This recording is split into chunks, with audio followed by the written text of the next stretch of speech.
Where's the donation bucket? Huh? The donation bucket. I'll get it. Hold on a second. No, take your time. I know you're one. If you need any password, everything's Everything's good. Is there a extension cord or a plug right here? the one behind this barrel. Okay, in case I lose the computer or something. Dude, do you have it? I got it. I got it somewhere. Let's locate it just a minute. I think it's behind this second one.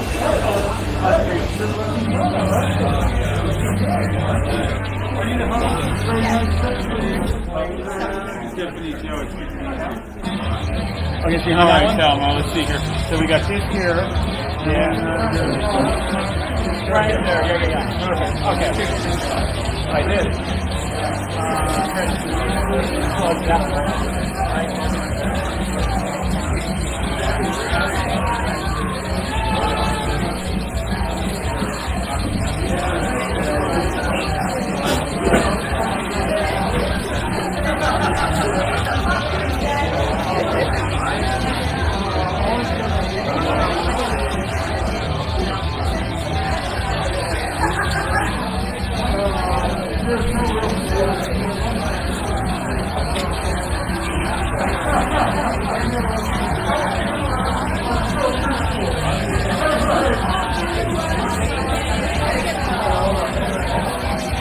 We're live. All right, we'll be starting the show shortly, but just so you know, the kitchen is open if you want to get some food. It is really good. Bathroom is down the hall. Talk to the girl if you're hungry. We'll be starting shortly. Thank you. I don't have any tape. I got buttons and stickers. Here's a...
Alright guys, we're going to be starting very shortly, so if there's a seat open and you had a seat earlier, get into it so we can get started.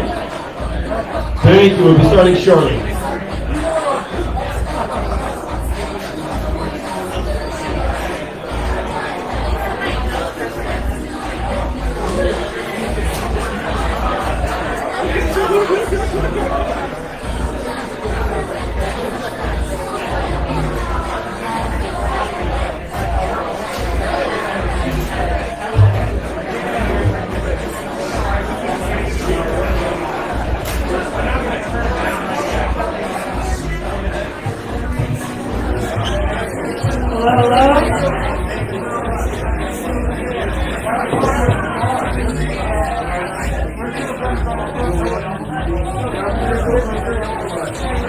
I don't want to go very well so far.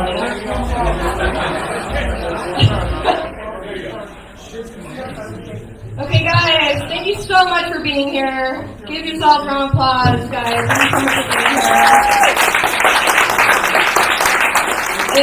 It's so good to see some of you here. All of you, Jonathan loved all of you, and trust me, I'm checking faces.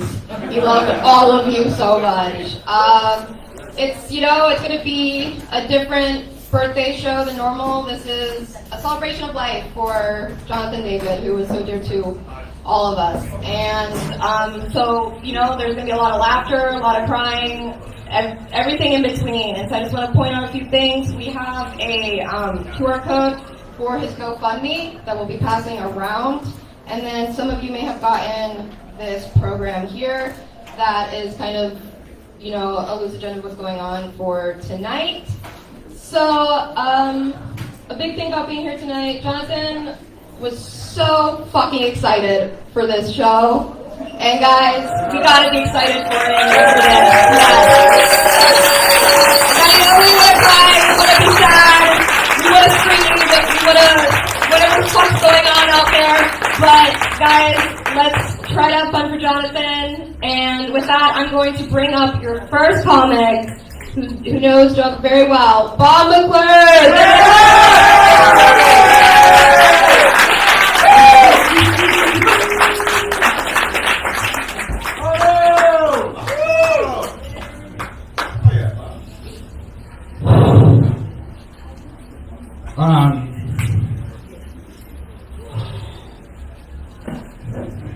I said before I got up here, if I can do this without crying, it'd be a miracle, and we made it all in 7.5 seconds.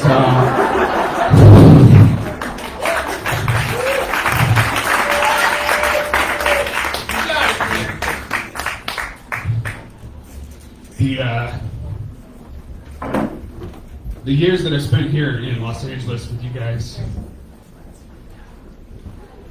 were the best years of my life. It's a big reason why. I posted this to Facebook, but Jonathan was a great support system for me as I struggled with my own demons. And I'll never forget what Jonathan said to me once when I was really struggling. He said, hey man, if you want to feel alive again, go kick someone in the ding-dong. Said that'll get the blood flowing. And that's who Jonathan is, man. Jonathan is the best person I ever had the honor to know. If there was ever a person where I could honestly say the sun shined out of their ass. If you ever spent any time in his car with him, you'd know I was full of shit. But Jonathan is love. And that's what I see and I feel here tonight. A lot of us, we came out here away from our families, chasing a crazy dream. And that bonded us in an unbreakable, incredibly strong way. And when I think back on the time that I spent here, I can't help but think of Jonathan and how every time I felt down, he'd give me one of those big hugs that I know we all loved. And then he'd say, let's go sing the Smoking Pot song. And I know he gave it up recently, but I'm gonna sing the song, and then I'm gonna get out of here. So Jonathan and I used to go out and smoke a lot, and this is what we would do when we were walking out. There's a little dance to it also, so I gotta get the dance down. But it goes like this. We gonna smoke some weed. We gonna smoke some weed. Everybody, we gonna smoke some weed. Gonna smoke some weed. And then Jonathan would do the gonna smoke some weed. He did the bass. I, as the lover of wiener, did the soprano, but he did the bass. Thank you, Barry, for the lighter.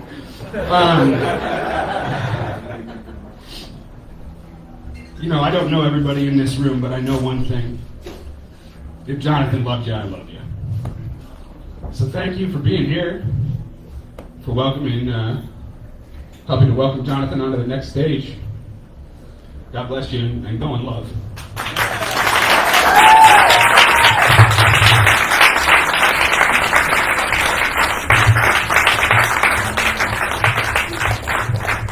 Give it up for Bob McClure. Also, it might be helpful to know my name. My name's Stephanie Pryor Santana, and yes, I am your host. I'm just not here cosplaying Catwoman or whatever I thought I was getting on Amazon.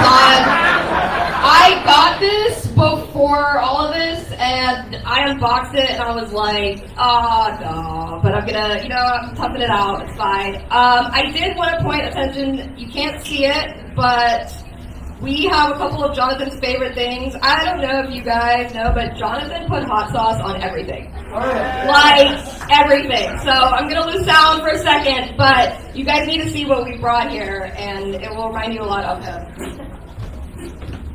So good thing I'm still loud as fuck, because, so we got Topo Chico, we've got a candle here, we got Napoleon Dynamite, pictures, his hats, oh my god, these fucking hats that he wore! And so, I just wanted to bring attention, and hemp cigarettes. He got me really into these hemp cigarettes.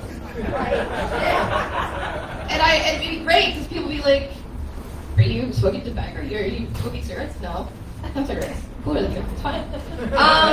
We also have, I don't know where the bowl went, but we have some pins. I'm wearing one of them, but I don't know, it's somewhere around here. I can't see anything. But I would love to bring up our next comic, the amazing Irma Rivera.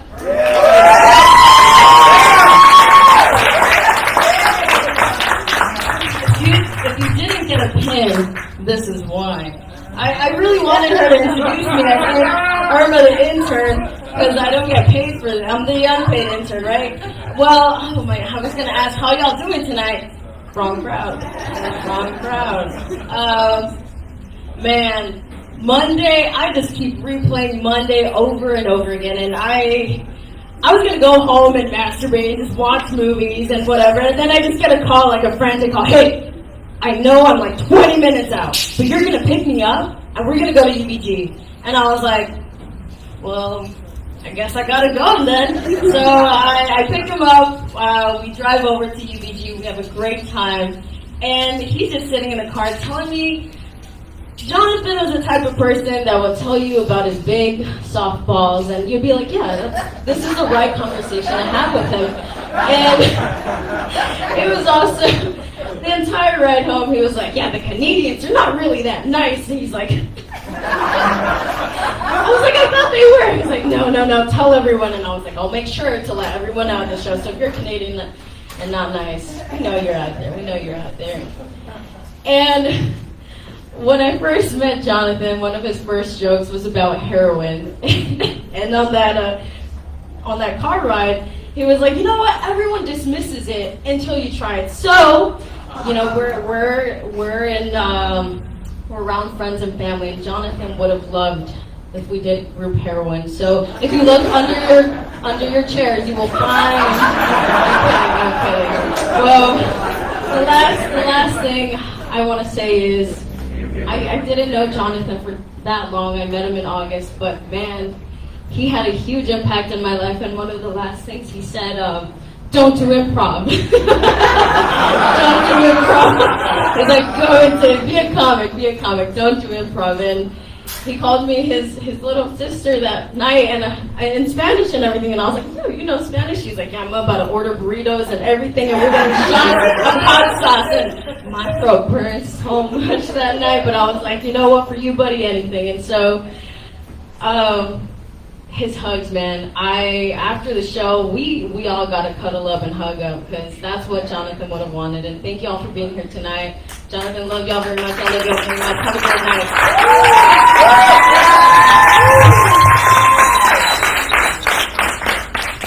Give it up for Irma Rivera.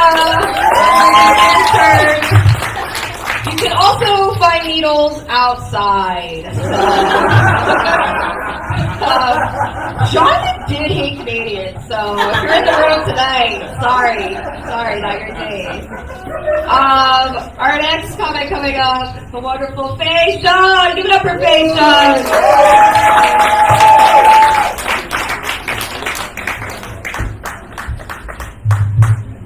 Hello, everybody. Welcome, and thank you for being here today. It's a good day. Okay, we're celebrating life with Jonathan David.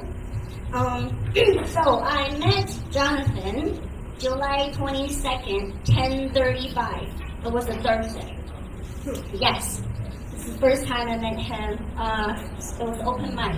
I was going to do an open mic, and I finally get introduced to Jonathan. And then he's like, oh, you'll put your name on, and you're going to go on next. I was like, okay. And I was so nervous. But he said I did really good. He said, is it your first time? I said, yes. And he's like, wow, you're going to make people jealous because you're really funny. I think he was just being nice, you know? Yeah. And he said, let me tell you something about the comedy industry. So since you're new, right? So I'm going to tell you, every comic is pervert. I was like, I'm right at home. Hey, right in. So on my jokes, I was talking about pandas. Yes, I know, love pandas. And then, so is Jonathan. He said we are panda buddies for life. Because I said, I love pandas, you know, they love to eat all day long, bamboo, and just 16 hours, nonstop. He said, me too, no. I'll eat a pet. Yes, and I know we all love his hugs. He's one of the best. Maybe he's too fluffy, I'm not so sure, but I love it. You know? Yes, and what else about Jonathan? This is one thing I can never forget. So, some of you might know that night.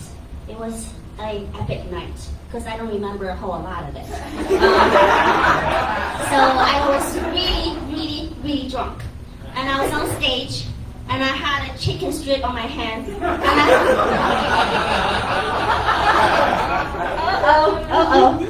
then I had a glass of beer right here, which is, I didn't even know that was beer.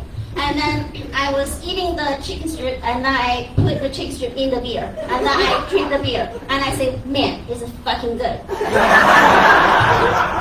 And then the next morning I woke up, I was like, I don't remember a thing. Good thing they recorded. That's how I remember.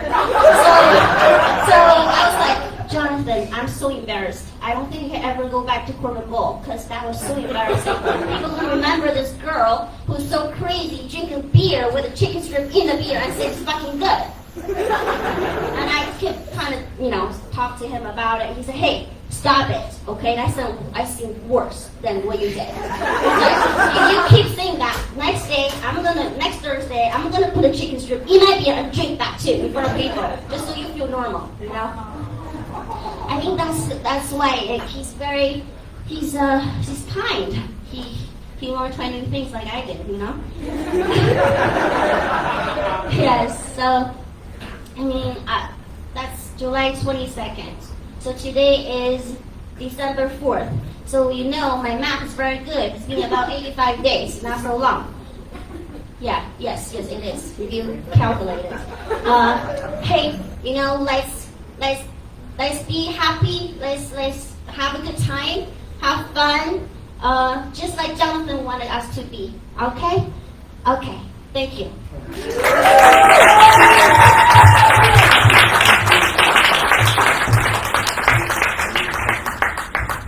Give it up for Faison! Yo, if you were there at Corbin Bowl that night, it was legendary. Faith was so drunk. She accosted Matt Champagne on stage. It was wonderful. She was, she texted me the next day. She was like, I can't believe I did that. I was like, it's literally okay. One time when I was drunk, I made out with Mike Amico, so it's okay. It is okay. What? You're in the building. I am. Yeah.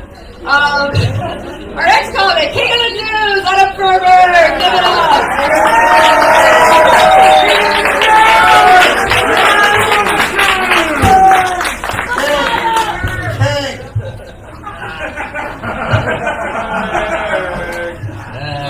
Okay, good. All right. So there's one thing that I've learned about the Jews the last week. We don't say rest in peace. We say may his memory be a blessing. That's what we say. Yeah, right? One guy. One Jew. Ruin Hollywood, one Jew. Thanks, guys.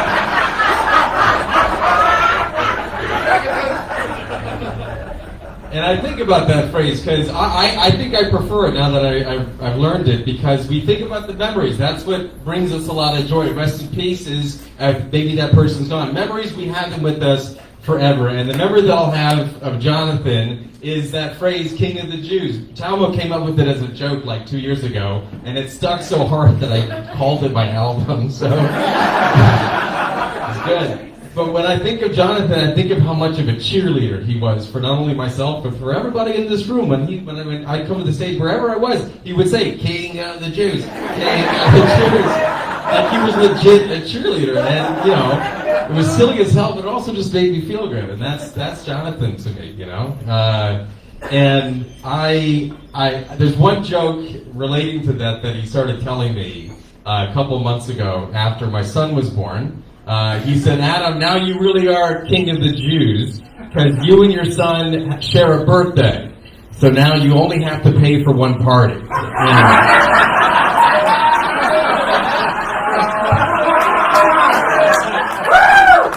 And that's Jonathan. He knows how to roast you, but in such a positive and sweet way. And just a good thing. And that's how I'm going to remember Jonathan. I hope that's how you all remember Jonathan. That's all I got to say tonight, guys. Thank you very much. I love you, Jonathan. I love you very much. People are going for Stephanie. King of the Jews. Jonathan would always have his phrases. One time he came up with a phrase called the farts, when you would eat pho and then fart. And it happens. We did it all the time. We would just rip ass for hours.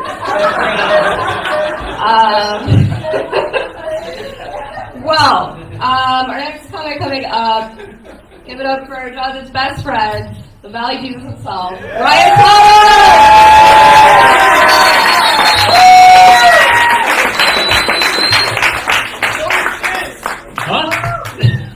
Oh gosh, I was pretty emotional on Thursday with the Corbin mic, so I thought it was going to be not as emotional right now, but I think I was going to be emotional all over again.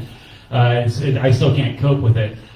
He means a lot to me. So I thought I was not going to cry. I was all dried up today, but no, I'm going to cry again. I'm going to tell a few stories, and then I don't know where to start. I've been thinking of I have a million stories with the guy.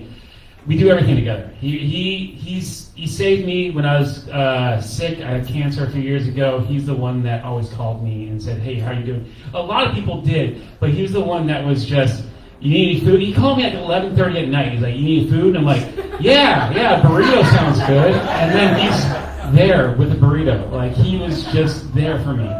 He took me around. We went to Vegas. We did a show in Vegas.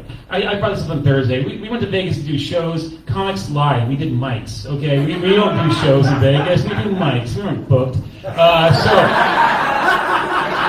we're bragging because we're from LA. We're out of town. And we're doing mics, but we're shows because we're from a different city. So, anyways, we were in a hotel, and in the middle of the night, he got up to go to. He has like sleep apnea, so he has problems sleeping, and he got up to smoke it at the window, opened it up. I'm like, "Jonathan, are you awake?" And he's like, "Smoke, sleep," and then he just goes right back to sleep. I'm like, oh. And we shared a bed, and he farted so much. And I did not care because he's my best friend. I did not care at all the farts he had that night. I mean, he's everything to me. He really is. I guess I'm just I'm holding it like all in. I'm not trying to fall apart again. But this show meant so much to him. And a month ago, the show didn't happen. He was at Beyond because friends had come out, and he said, "I want this show to be packed. I want people to come," and it's happening. People are coming, and there's people outside. People can't even come in, and he's so fucking happy right now. He's looking down. I mean, he sees everyone coming together. Thursday night, there were people that hate each other that were hanging out, and that that was his thing, because we'd go out, and because we used to go out and do mics, but then we hang out for like hours, just in the car, just talking. I don't have that anymore. But he just would say like, it sucks I can't hang out with this person at the same time because they don't like each other, because that's what we have. We're comics. We're stupid. But on Thursday it happened, and he made that happen. He made us come together, and he's making us come together right now. And I can't. I have a million stories, but every time he always calls me up. He's like, always says, "How you doing, pal?" And I'm going to miss that, because I'll wake up to a text. I'll go to sleep with the text, and I miss it, and I just fucking miss the guy. Really quickly, there's a quick story with the fedora that's hanging right there. If I believe that's the right fedora, he got that. It might be another fedora. He likes wearing fedoras, but he is that a fedora? I don't know what it's called. But he got it. What's it called? Scally cap. Okay, whatever. It is what it is. But we got one because he wasn't wearing a lot of them at the time, and we went to Chinatown together, and I was with my fiance and with my crazy roommate at the time, that she's a total bitch,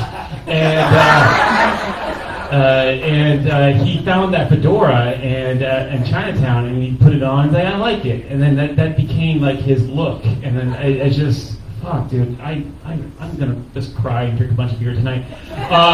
But really, he loves everybody here, and I miss him every fucking day. I have no jokes to talk about him because he is the kindest human being, and he helped save my life. And I wish I could return that back to him. I wish I was there to help him, But I love him. He means more than, well, a lot to me. And he's just been very good. Anyways, I didn't cry as much as Thursday. I think I'm okay. I'll cry more if you guys get up here, because you guys talk and have other memories. I've been talking too much, guys. That's my time. There's free beer everywhere, so drink up and let's celebrate Jonathan tonight. We love you, Jonathan. We really, really do. We love you.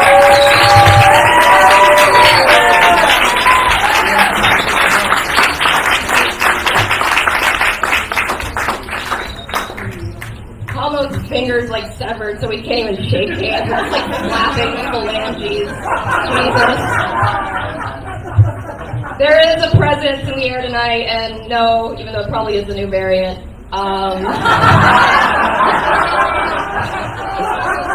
It is Jonathan, and I miss him so much. And for the sake of keeping the show going, I'm not going to go into detail. Maybe I will later. Again, this is kind of a anything goes night where we get to celebrate, laugh, cry, have the faux farts, all of it. But I will say, though, his brother is here with us tonight. Both his brothers are here.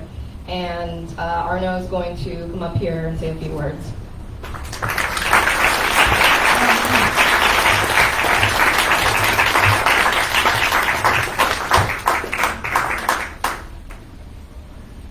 First of all, thank everyone. Thank you all for being here to celebrate the life of an incredible guy, Jonathan Davidesque. Most of you know him as Jonathan David.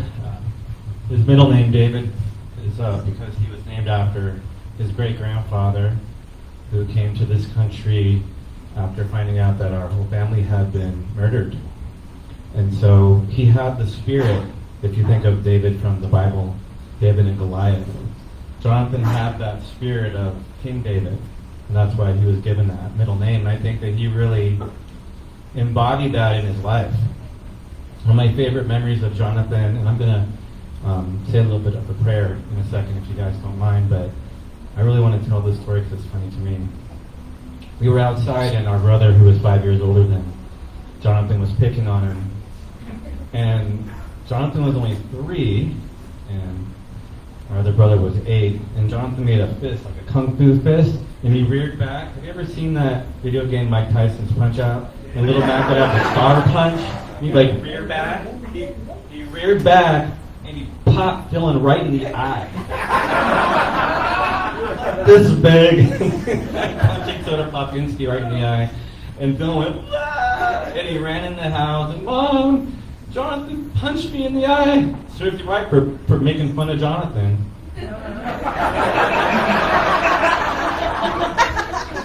You know, that was only the first time that year that happened. So Jonathan was a very spiritual person. I don't know if you all know that, but he took at least 2 years of training in shamanism. He started studying Reiki, which is energy healing, when he was just a teenager. And I just wanted to say a prayer on his behalf, if that's okay with everybody. And whatever way that you pray, I respect and honor, and I hope that the way I pray is okay with you. Dear God, Creator, Great Spirit, Father, Sky, Mother Earth, and four directions, angels, spirit guides, ancestors, beings of light, divine energy of love of the universe, thank you for this beautiful day of life. Thank you for bringing all of us here together to celebrate the beautiful life of Jonathan David Goran. We love him very much. We all want him to know that we love him. We pray for the things that we know he would have wanted us to pray for humans to get along and be happy and be friends and forget about their angers and their hardships and their conflicts and just embrace each other as a human family. We pray for all people on earth to find peace and to find happiness and to find joy and to remember that laughter can be found in even the darkest of moments. We pray for his spirit to be happy and to be exactly where he is meant to be, whether it's in heaven or here with us or both at the same time. Thank you. Amen. Aho. And so it is.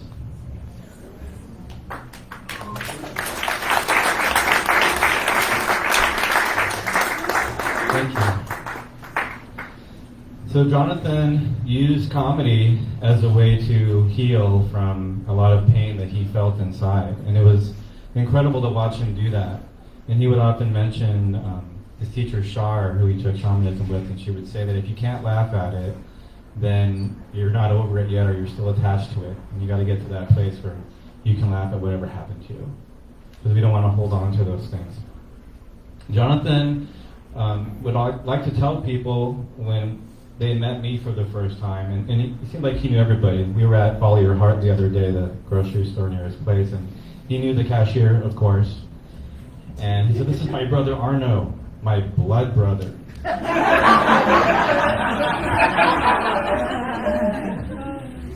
And then, that guy looks at me, looks at Jonathan, and Jonathan says, "My daddy was the mailman."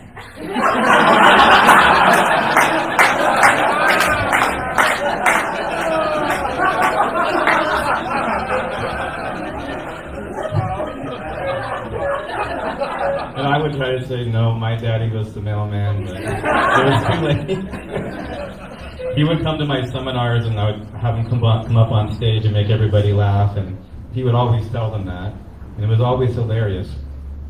And people would always want to know, which of you is older? Which of you is older? And I'm actually quite a bit older than him, and it was, I think, just pure luck that I happened to get the good hair gene, so I can roast a little bit. Because his hair was falling out and turning gray, and I swear at one point the only thing I saw was a little bit of LA smog on top of his head. That was all that was left. I know Jonathan would have loved the spirit of being roasted a little bit. One time he was telling me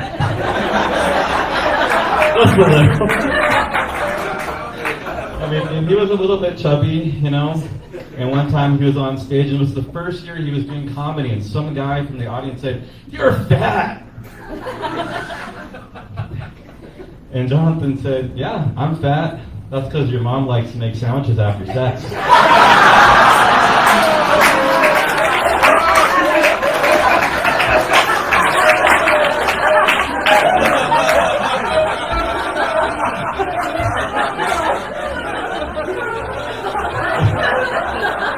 Do not try to heckle Jonathan.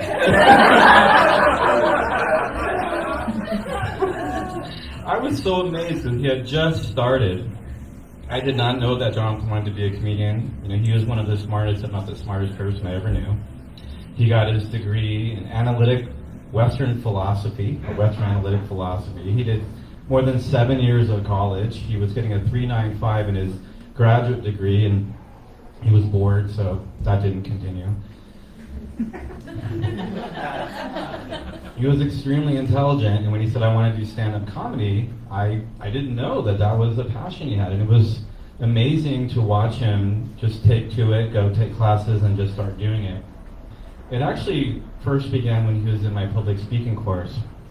When Jonathan was 30, he was struggling, and I think everyone knows because he would always make jokes about how he had a problem with heroin.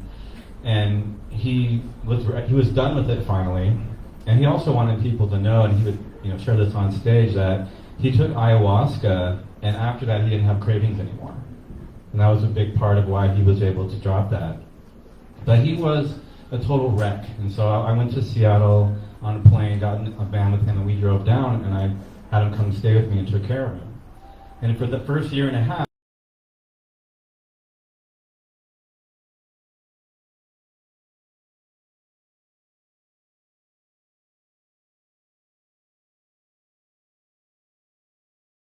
with a group of 3, and some of you were actually in that course, and you'd share your little 5-minute piece that you learned to do that day. And every time that he got up, he stuttered the entire time, and it was so painful to watch. If you listen to just the words he said, it was just brilliance coming out, but it was so much pain coming through. And so I asked Elise if she would test Jonathan and find out what's causing the stuttering. So she did. She did a process with him called the emotional repolarization technique. The next day he came in, he got in front of a group of 3, and he started speaking, and he didn't stutter at all. No stuttering.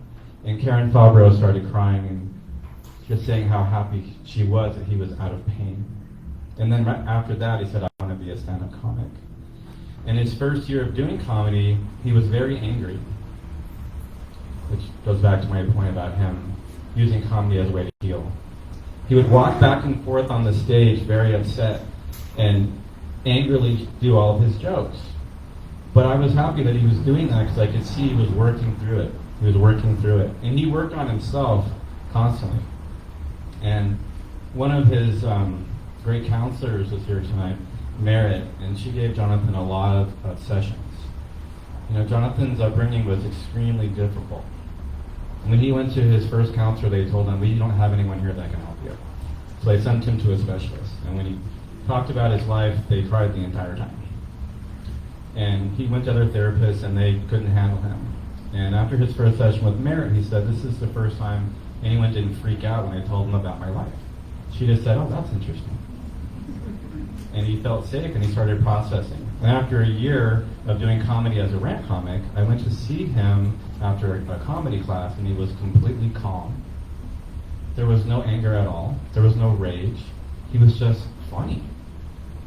And I, as his older brother, was so impressed and amazed with his personal transformation and how hard he worked on healing himself. And of course, Merritt was a huge part of that. And he would refer to Merritt as his sister bear. He would often say that if it wasn't for Merritt, he wouldn't have any clothes to wear on stage. Most of the t-shirts you saw him wearing were purchased by Merritt. It's true. The really funny ones, some of them were purchased by Merritt. In fact, she sensed, because she's very clairvoyant and teaches clairvoyance, that he was needing some jackets, so she actually ordered 2 jackets and mailed them to him. They're on the way still. I'm sure he'll need them in the spirit world. But Jonathan had a lot of great mentors in his life, and I want to mention them a little bit because I know he would like that. Along with his sister Bear, who was always there for him, I mentioned Shar Sundesk, who he looked up to so much. He talked a lot about Stormy Medicine Bear, who lives in Hawaii, and how much she mentored him and trained him and raised him up. And one of my favorite things he told me about Stormy was, you know that saying, bros before hoes? He said, that's the gayest shit I've ever heard in my life.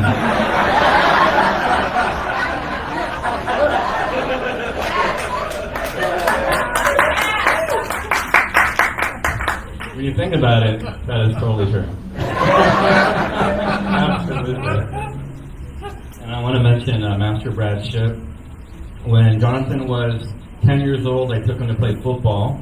He was very overweight and out of shape, and his face was red at every practice, and he pretty much rode the bench most of the season. And then the next year, between football seasons, I took him to train martial arts with me. We both started at the same time. And Brad Shipp taught the children's class that Jonathan was in. And Brad was the most enthusiastic, fun-loving, positive person you would ever meet in your life. And it was such a contrast to the anger and darkness that we experienced at home on a regular basis. And Brad went way out of his way to help Jonathan. He would sometimes pick him up from home or take him home from class when I couldn't do it. And he taught Jonathan how to deal with bullies. And I've never heard anything like this. When kids would bully him, Brad told him, just make fun of them back and be their friend. And guess what? It worked. And that influence was really powerful. And the head of our school, Master Kim, one day, Jonathan would tell me this story often because it had such an impact on him. He said, Jonathan, show me your report card. And nobody had ever wanted to see Jonathan's report card. So we showed it to him, and it was all C's and D's. And Master Kim just looked at him and said, you could do better. No judgment, no anger, just you could do better. So what was his next report card? Straight A's. And Jonathan got straight A's for the rest of his life after that. And to me, that was just amazing that those guys, and it wasn't just those two teachers, there were many other gentlemen in our school that really helped raise Jonathan up and turn him into the incredible person that he obviously became. There's some interesting things that happened in his life that really demonstrated his warrior spirit, that I think is the reason why he even lived as long as he did. Of course, that next year playing football, he played nose tackle, which means he's right in front of the center, the guy that hikes the ball. And his team made it to the championship game. I went to the game, and every play, Jonathan would just push the center aside and sack the quarterback. Every play. So the first quarterback got injured. So the second quarterback was really scared. And after he got injured, the third quarterback was even more scared. And Jonathan won the MVP of that game, of course. And they won the championship. Freshman year of high school, he was the MVP of his team's football defense. He quit football because he didn't like being injured, and his coach told him to play injured, so that was the end of that. But that year that he was 15, he got his adult black belt, which you have to be generally 16 to even be allowed to take the test. It's a test that goes from 10 p.m., 10 at night, to 10 in the morning. And at the end, you have to do 100 of every calisthenic, 100 push-ups, 100 sit-ups, 100 jumping jacks, 100 mountain climbers, 100 squats. Try to do 10 right now. And then you have to run 3 miles within 40 minutes, and if you can't make it in 40 minutes, it's an instant fail. And that happens right before 10 in the morning, because it's a 12-hour test. Yes, it was barefoot on concrete. And I was there holding his ankles as he was doing all his sit-ups, and he got his black belt at the age of 15. He was an incredible, incredible warrior. I bet many of us didn't know that, or you didn't know that, because he would never brag about it. He would never brag about it. But one day, when he was in college in Bellingham, some douche was bragging about being an MMA fighter. And Jonathan didn't want to fight this guy. And he kept saying, I want to fight you, Jonathan. I want to kick your ass. You don't have no idea what MMA's like, dude. And Jonathan kept telling him, no, I don't want to fight you. No, I don't want to fight you. And then finally the guy's like, let's fight. And he's like, if we fight, you might get injured. Jonathan. And he rushed Jonathan, and Jonathan flipped him upside down, crashed into the refrigerator, and got injured. I told you, dude. Don't try to mess with me. That same year or that same time period when he was in college, he heard a noise downstairs, arose such a clatter. And he went down there. Santa Claus reference. He went down there, and he got hit in the back of the head with a tire iron. Good morning. And he turned around, these two huge guys. Okay, Jonathan was 5'10", and he was kind of stocky. These guys were over 6'2", 6'4", 6'5", and they were ripped.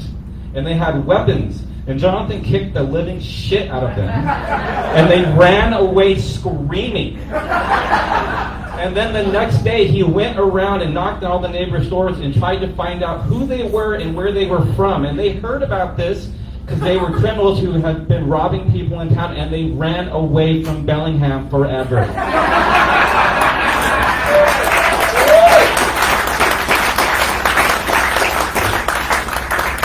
Do not fuck with Jonathan. He will bring that righteous fury to the table. I love that story. Man, kick their asses, Jonathan. That's awesome. He was a lot like our grandfather, Grandpa Harry. He actually looked just like Grandpa Harry. They have the same striking blue eyes. Our grandpa was from Finland, Finnish. I look like my dad, so I'm a Jew like Adam.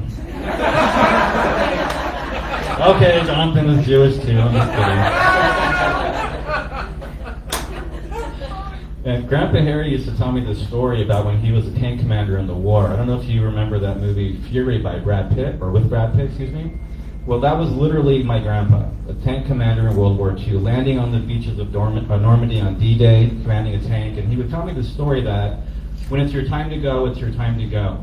And there was a guy that was in his tank that was freaking out one day, saying, I need to go in the hole, I need to go in the hole. And the hole is this part of the tank where you'd be super safe.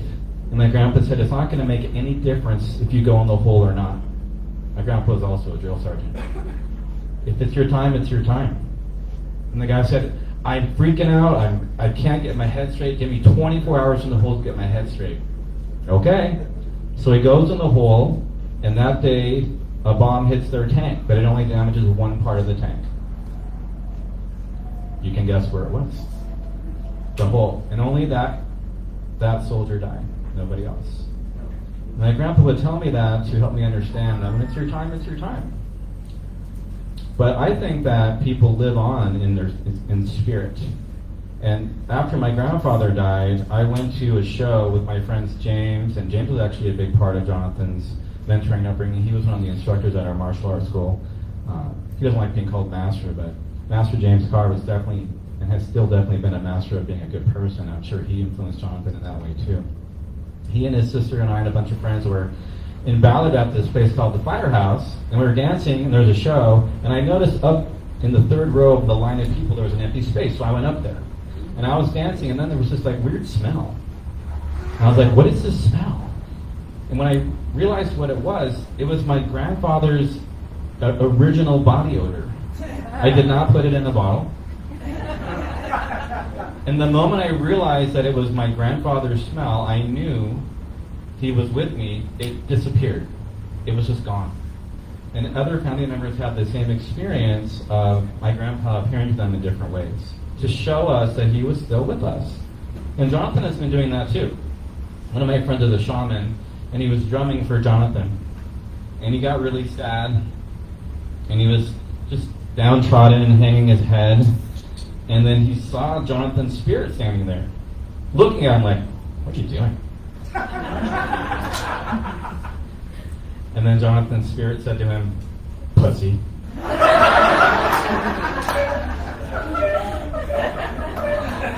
Doesn't that sound like Jonathan? That's exactly what he would say.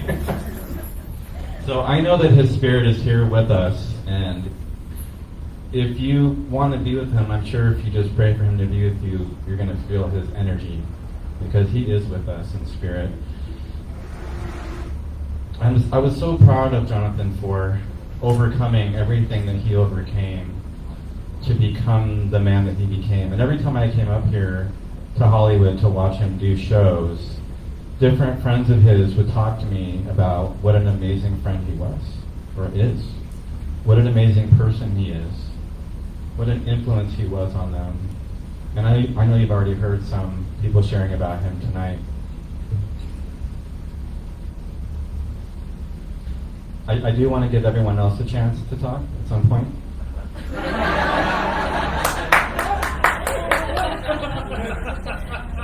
just want to make sure I didn't leave anything out that he'd want me to share.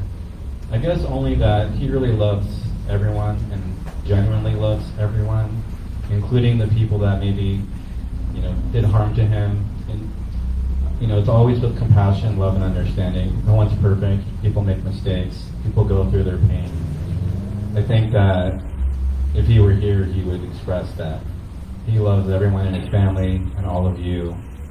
And so, with that, I just want to give the spirit of Jonathan David Goran a giant applause and thank him for being him.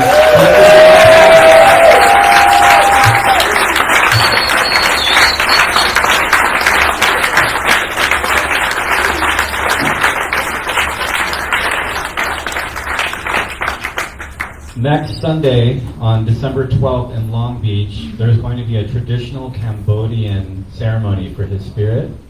Everyone is invited. It'll be on my Facebook wall. I'm the only Arnaud Goran on Facebook.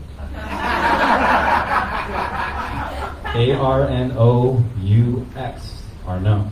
So if you just look on my wall, you'll see the address. It's at a beautiful temple. You're all invited. You're all welcome to come.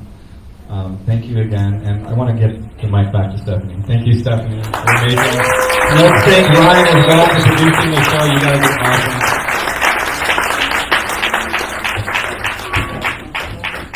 Thank you so much, Arnaud. Thank you so much. So guys, for this next hour, we are going to have people come up and just do 3 minutes. I'll be here to light you. There'll be, you can cry, you could it is, Jonathan would want a roast, so if you want to do 3 minutes of a straight roast, go for it. Anything goes. You'll just see a blinking light that's moving around, and it's me. But during that time, we are going to be passing this around, passing some drinks around. There is going to be some movement.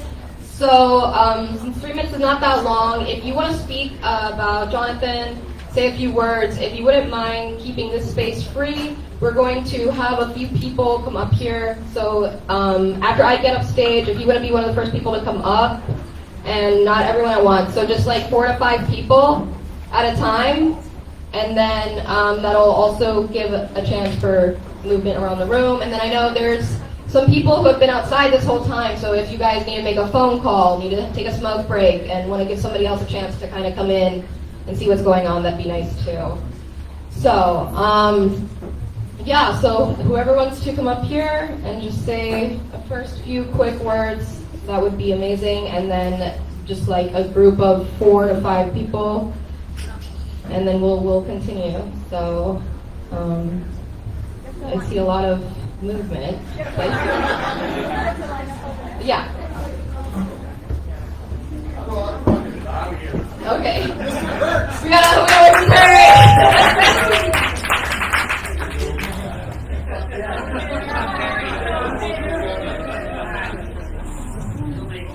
Okay. You're gonna prepare your cards. The oldest living comedian in Los Angeles. He's called this living. I saw Jonathan last Sunday night at the Liquid Zoo, and we always hug like he does with everybody. And I didn't know you were his brother. Sorry. And, for Jonathan. But, we've always hugged, we've always talked about really intimate stuff. We've always felt very, very close. And I hugged him, and I said, "What's wrong?" He said, "Nothing." I said, "No, something's wrong." And he said, "I'm fine." And I just looked at him, and I just started crying. And I said, "You're not all right?" He said, I'm doing okay." And I just think about that feeling I had. And it's weird because I've had that with other people, and then they wound up passing away shortly afterwards. And my mother has the same thing, and it's just like you meet somebody and you see them, someone you know, and you know something is wrong. And it's not just because they're looking at you. And, Jonathan always said he wanted to get in clubs. I've been a comedian for 47 years. That's all I've ever done. I've been on TV, worked all the clubs and all blah, blah, blah, blah, blah. And he said he always wanted in the club, get in the clubs. And I'll leave you with this one thought. I forget to say out Thursday night, that the reason Jonathan never got booked at the big clubs is because he looked so much like me.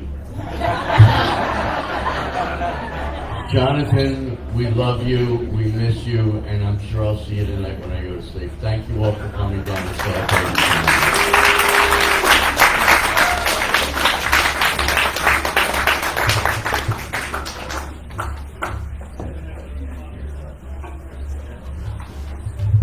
Hey, I'm Diana Darling. Nice to meet you guys that I don't know. Wasn't Jonathan just the biggest kid that you ever met? He was such a big kid. I've never heard anybody talk so much about tacos ever. I've never heard anybody. I love tacos, and Jonathan loved. I used to have a show called The Spin Show, and they would give away big prizes.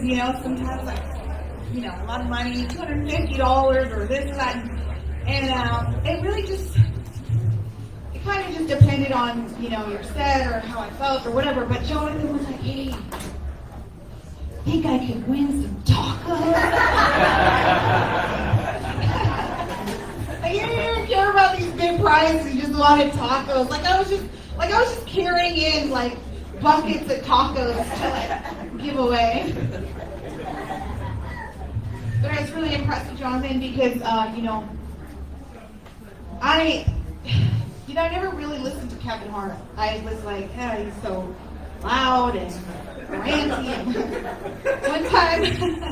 one time Comedy Central was on, and he's going on about, you gonna learn today, and like he's telling about the story about his dad being a cocaine addict, and it was so funny to me that I was like dying. I was like, oh my gosh, I can't believe I didn't like this guy. He's so funny. He turned this terrible story into something just hilarious. So I decided I'm going to buy tickets to, the big arena, go see him. And, comics always sit in the back. No. I'm buying front row seats for this guy. You can't see him if you're in the back. He's like this big. Like, little smirk. So I bought one extra ticket, and I posted on Facebook, hey, who loves Kevin Hart more than me? And Jonathan said, me. And so we went to Kevin Hart.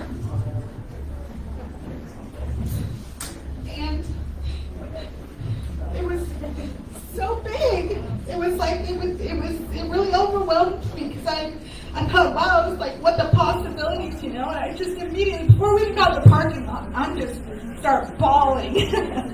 And Jonathan's like, just being like, it's okay, we're gonna go get some tacos. After the show, we're gonna go get tacos. And anyway, but we loved Kevin Hart, and the reason is because, he had a painful life, Kevin Hart, and he turned it into, such a funny, he brought he uplifted a lot of people with that, and I was so impressed with Jonathan to take such a horrible, so many things that had happened, and just turn them into just the most amazing stories, and with so much love and so much fun, and it was just so fun all the time. He was so great.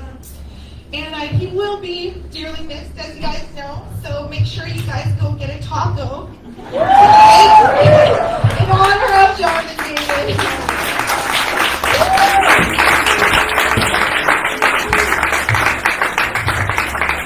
I'm not sure who Jonathan was. I just heard there was a bucket mic here tonight. And I want to talk about my bad time at the dispensary.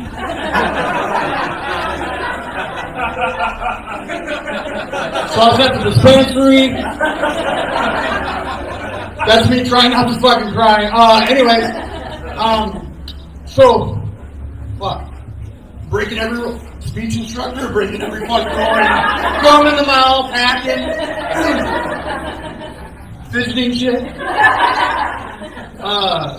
What I love about Jonathan is he was like fucking family to everybody. And it was funny because Perry leaned over. As soon as you start talking tacos, he's like, he was really fucking consistent. But I was gonna go pick him up, to get X-rays, and it was just weird. So it's like, I get to the house and or the apartment, kind of fucking did some Navy SEAL shit. I wasn't a SEAL, I was a CB, Semper Fi, not Semper Fi. But I did some Navy SEAL shit to get into fucking his complex and stuff. Knocked on the door, 208, and I'm like, what the hell, man? So I just didn't feel right. But I wanted not tacos, but chili dogs immediately. So it was really weird. And it was just like, man, I was thinking his CPAP machine must really be working. It must have really been working because he did not wake up. So it was weird too because with Jonathan, he was just open. You know what I mean? Like, and from a traumatic childhood, I did 20 years in the military. You know what I'm saying? So like, fucking 3 deployments in combat zones and like doing humanitarian shit around the world during earthquakes. You see some bad stuff. I just talked to him just jokingly about shit. The cool thing about comics, you can talk about things that's not that much, and I talked with him about some of the traumatic experiences, and he's just like, yeah, man, that sucks, dude. I wonder what porn they watched. Like, what the fuck? He was fascinated with what porn stars I was into at the time, and if I was fucking any of them. I was, and I wasn't going to tell him. I still won't. Anyways, we all fucking love him. Thanks for coming out, man. I'm glad now I know how to pronounce your fucking name. Alright, anybody next? Oh, I'm Justin Bryan. It's my time.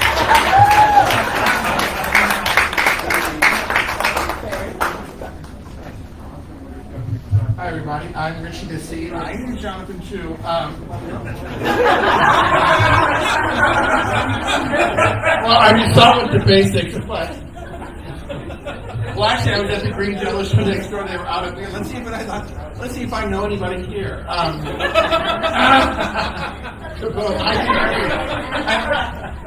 You know, of course, I know Joe Meaching, but yes, we never talked that much because you talked about this great. All that stuff he did, all the public speaking, all the martial arts, and beating people up and stuff like that. All these great accomplishments, and me too. So I think we always had that understanding. And what you actually showed, well, for one thing, never to underestimate anyone, or never discount what people's accomplishments are, even though people have their struggles, they ever have these great accomplishments. Things you talk about, they're great stories, but he was really helping people too. And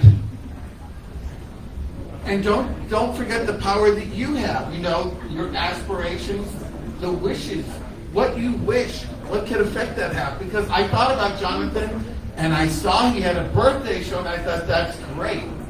I wish I could be on that show.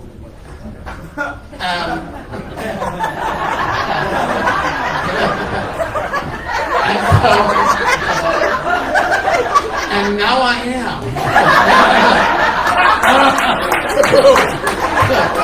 But this isn't quite the way I wanted it to happen. And I feel like you're helping me confess. But it's when it's your time, it's your time. Mine's about 3 minutes. And you see, when you give of yourself, when you try, I just wanted to support. I didn't know I'd get the stage time, but you know, now I'm in. And I know Jonathan would be very excited because you're having a beautiful ceremony at the Cambodian temple. And if you understand Cambodian culture, like I do, and like some of you, there's going to be donuts.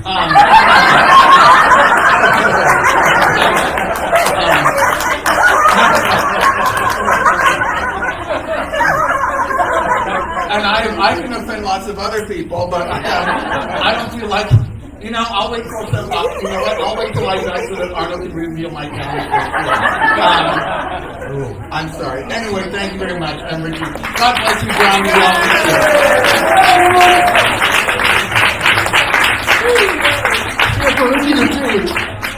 I'm going to hold the microphone where he held it from, because I don't have a wife up here. I don't know where his hands have been. Okay. I don't know what to say. I'm wearing the mask because I was so sad when I heard about what happened to Jonathan this past week. I can't believe we knew each other from Paladinos. Maybe you remember Paladinos until he moved over to Petey's. And we're not the best of friends because I didn't know him personally too much, or we didn't get together except at the comedy clubs. And we were pretty good, you know, having fun with each other because I used to tag everybody at the comedy shows and like that. Until I started talking smack, because the way he hates Canadians, I talked smack about Filipinos. Had no idea that his mom was Filipino until a couple weeks ago when he told me that his mom was Filipino when she passed away. And I saw him because I felt bad for him. He said his mom was Filipino. Did I ever know that? I said, no. And I said, I'm sorry. I didn't know. But I couldn't believe when I heard he passed away. And he was a very, very nice person. Everybody who knew him he always put a smile on everybody's face, and it was an honor to know somebody who was such a, whatever his demons were and like that, he never knew anything about that from how he behaved and like that in public, and like that, and he was so nice to everybody. And I just want to say, let's always keep him in our thoughts. I'm going to say a prayer at temple next week when I go, and everybody keep him in your minds, and just something else to me. I didn't realize I was sitting right next to his brother. I'm sure he's not happy about it either. It's an honor to have known Jonathan, and I hope everybody keep your prayers.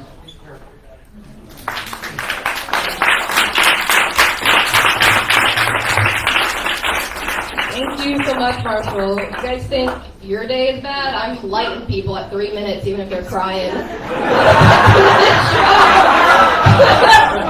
So, not where I wanted to be, but we do have a donation bucket. It is over here. Irma, if you want to bring that up over here, yeah. Thank you so much. And so when you're up here, guys, and if you just want to drop a few dollars, we also have the QR code, and I believe A1. A1, where are you? You're behind Marshall. I didn't see you. So, guys, again, this will be the line over here. Give the other people a chance that are outside to come in, and yeah, let's keep this night going, guys, for Jonathan. Thank you.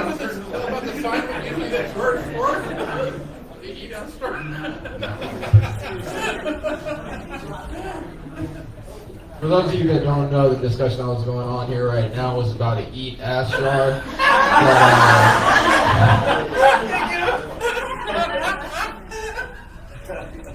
They had a Corbin Bowl, and any female comic that went and had it, like, you gotta put money if you talk about eating ass. Self-explanatory. Any female comic that ended up, you know, donating to that jar, man, Jonathan was right there after the set, like.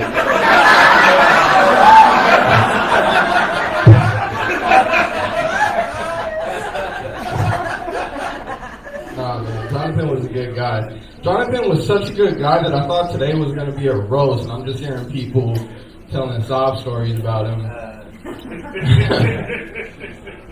I'm like, damn, you guys didn't see all the material we had to work with? We're all just saying good shit about. Nah, man, I love that dude.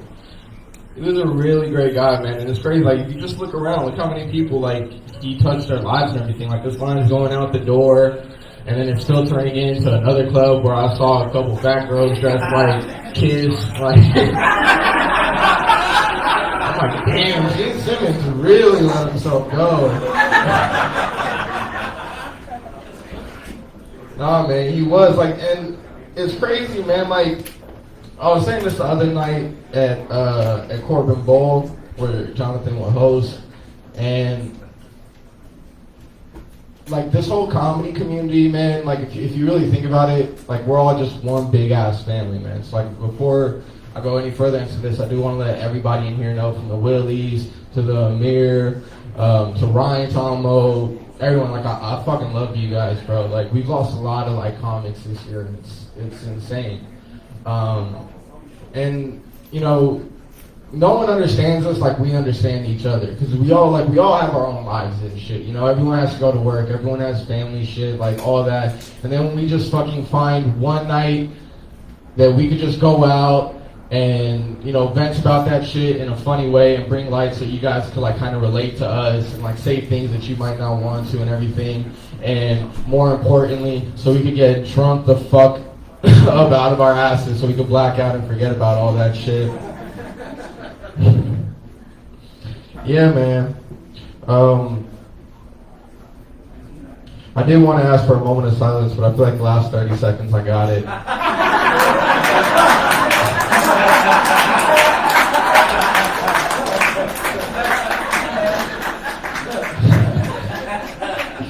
Nah, man, but for real, man, I love all you. I love you, Jonathan, man. Rest in peace. I know your mom's going to be screaming at you because you were telling the joke about her and the vampire zombies wrong, so good luck with that. No, I love you guys, man. Thank you.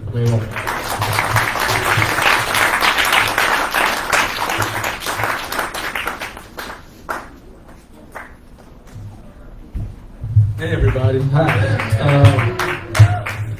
Those of you who don't know me, my name is Amir. I knew Jonathan pretty well.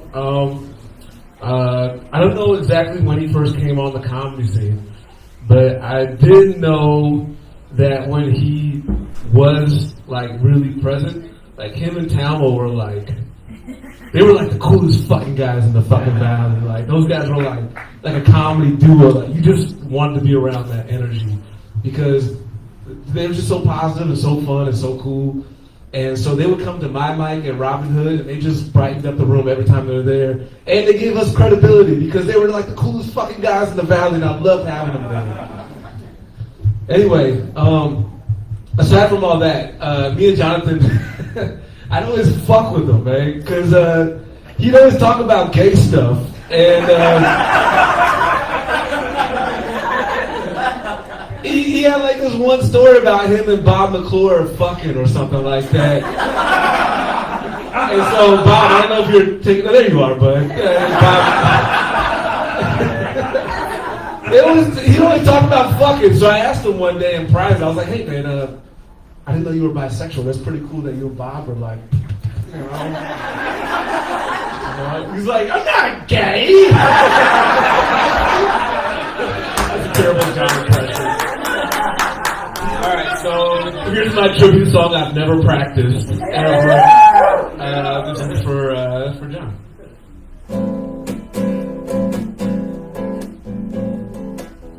John and Bob.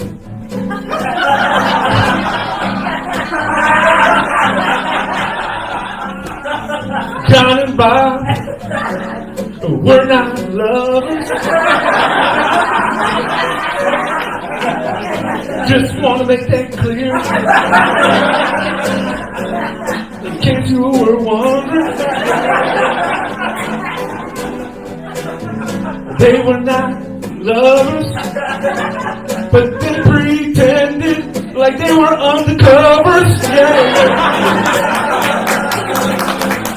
Hey, John and Bob McClure would have made a beautiful couple, y'all. Thank you guys very much.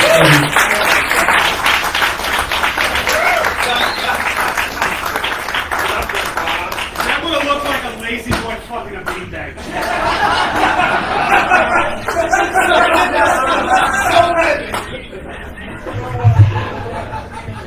Hi everybody, my name is JJ Tyson, or as Jonathan used to say, JJ Tyson, just like that. And it's crazy because when I saw the news on Facebook, I think we all had that moment where we figured it was some other guy named Jonathan David we didn't care about.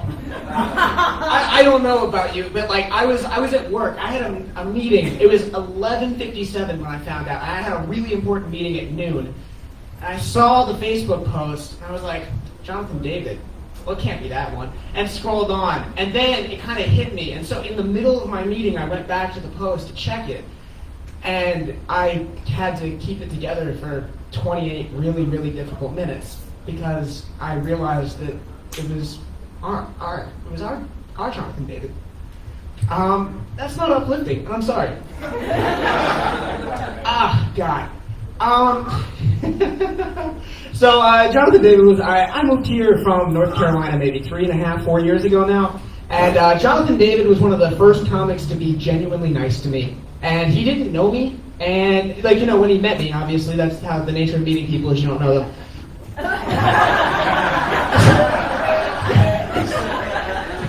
Going through, yeah. But so, I think the second time he met me, he gave it, he could have patented one of those hugs. I wish there was a way to patent a hug. You know those like hug robots? Like if we could get a Jonathan feature, I think we would all be a little bit happier about it. There was only one time that Jonathan and I ever got upset at one another. Actually, it wasn't even that and Ryan had to remind me of this story. It was 6 months into my being here, and I was in a place called the Maui Sugar Mill in beautiful Tarzana, California. And so, I go up there, I do my little, by the way, it's funny, we have 2 musical comics here that I know of, and I didn't think to bring my fucking guitar, Amir!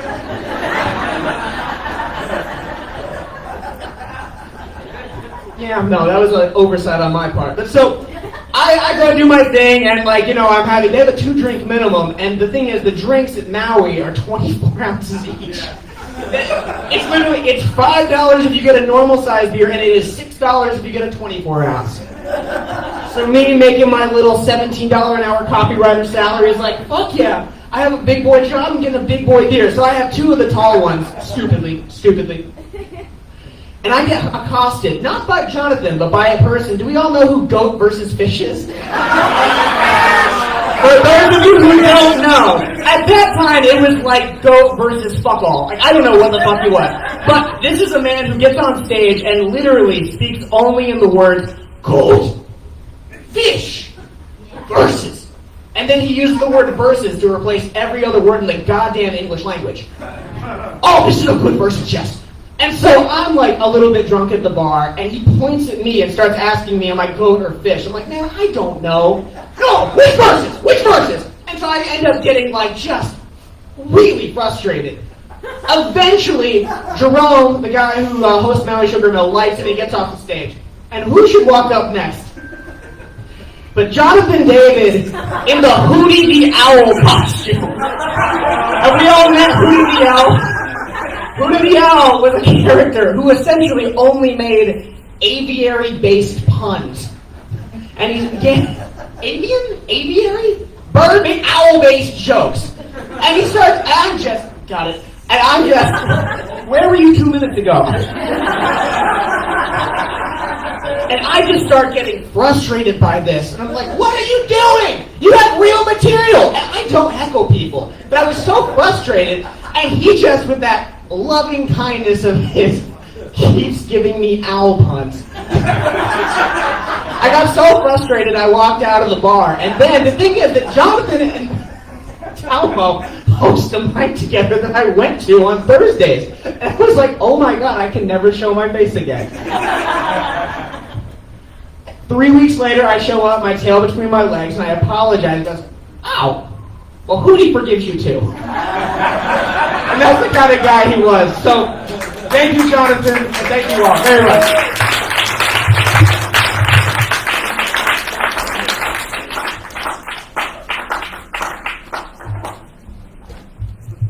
Hi, I'm Wendy Wilkins. Some of you know me. Hi. So, of course, because we're comics, 5 minutes after a tragedy happens, we think of a joke. And this is what I thought. I went, oh, Jonathan finally figured out a way to see me naked.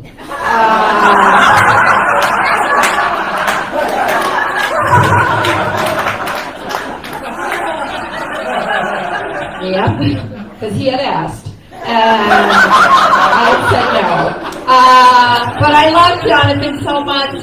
I know you guys have seen his act, but he was really, really into the sexual arts. And me coming out of divorce and getting back into the comedy scene, I really was into the sexual arts as well, and so we traded notes. We would sit at the Corbin Bowl, and he goes, who you fucking now, you know? And then he would tell me about his sexcapades, and it was really kind of a lovely thing, because as a woman, we can get judged very harshly for being completely comfortable with our sexuality. And 100% Jonathan had no judgment ever with me and anybody I wanted to bang. It was awesome. It was awesome. To have that freedom to be able to be like, yeah, and then I went down on him, and then, you know, just go into the details, and he's like, yeah, you know. I had given up comedy for a really long time, and I came back to it, and I was like, I gotta start at the bottom, and my friends were like, you know, go out to the valley. There's some good mics in the valley. And going out to the valley, I didn't know, you know, I hadn't been around it for a long time. But the moment I walked into Corbin, and I met Ryan, and I met Jonathan, I knew two things. One, these were the nicest fucking guys in the world, and I would not be intimidated at any of their mics. And two, I would be safe in this community as a woman and as a comic and a woman in her 50s, and that I could grow. And every time I stepped on stage at the Corbin, I grew immensely as a comic because I had that freedom and no judgment, and they were there cheering me on. Every time Jonathan wanted to always introduce me anytime we're at the Corbin. And the reason why is because he would say the sweetest thing, which was, this is the best screenwriter in Los Angeles. Not that a comic, the best screenwriter in Los Angeles. And she's coming up here to talk to you. Every time he said it with so much love, because he loved me and he you loved how much I have tried to accomplish in my life, and it's still taken me 30 years, but it didn't matter to him. He loved all of us, and every little thing that we did, he wanted to be the first one to be the cheerleader for it. So thank you, Jonathan.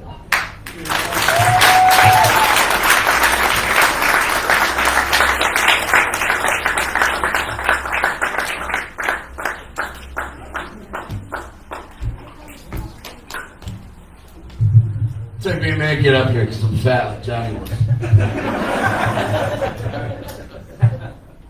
For any of you who haven't seen me around, I'm the head comedy writer to us down at Green Jello. Camo has put me up to his chagrin for many years. And I'm probably next. You know what I mean?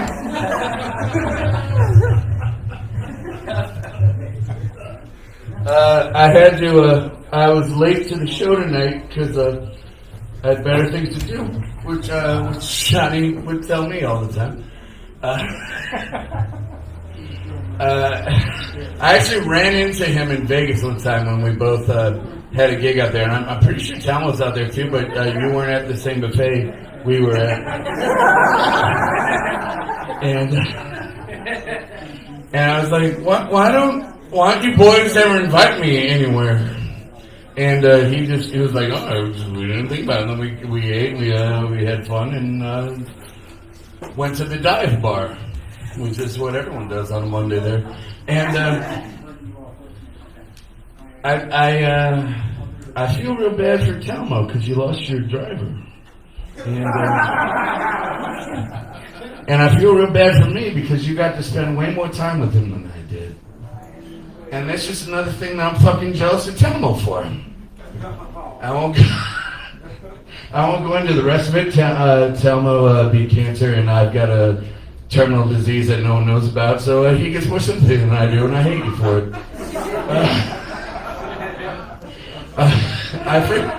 I first met Jonathan at the Universal Bar and Grill, which is where all of us have to do penance. And he came up to me and we started talking about comic books and horror movies and hair metal. Horrible. Late 80s, early 90s hair metal. The kind of, like, the shit, like, you shouldn't be proud you ever listened to. And 2 sentences in, he's like, so you done heroin? Because we can smell our own.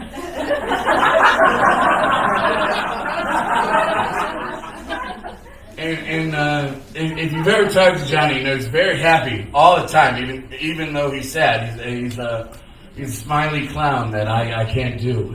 But I can do a little impression of how he would say, "So, can you get heroin?"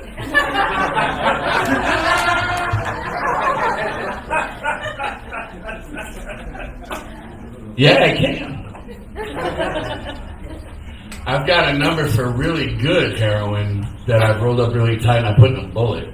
Because if I'm going to use that number, I should probably use the bullet for what it's for.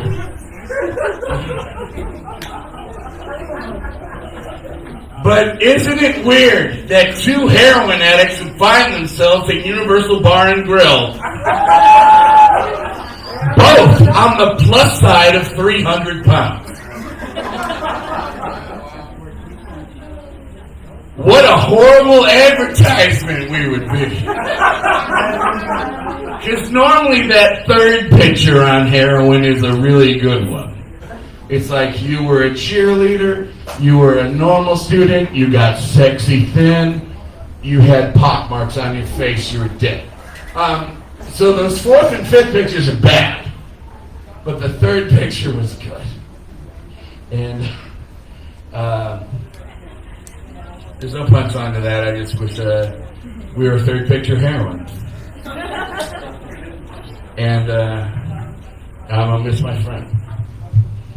So let's leave it at that. Jonathan David, I miss you, man. Here's the great summer. I don't know where the thing is. I don't want to fall and hurt nobody.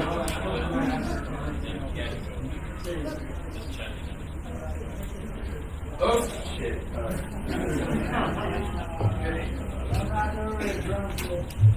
Hello. I'm not a stand-up comedian, but I'm okay with the mic. My name's Elizabeth, and I met Jonathan when he... My name's Elizabeth, and I met Jonathan when he first started our nose classes. Actually, I started them with him. And I'll never forget it, actually. Jonathan is one of the most authentic people I know, because he told me he wanted to sleep with me every single time I saw him.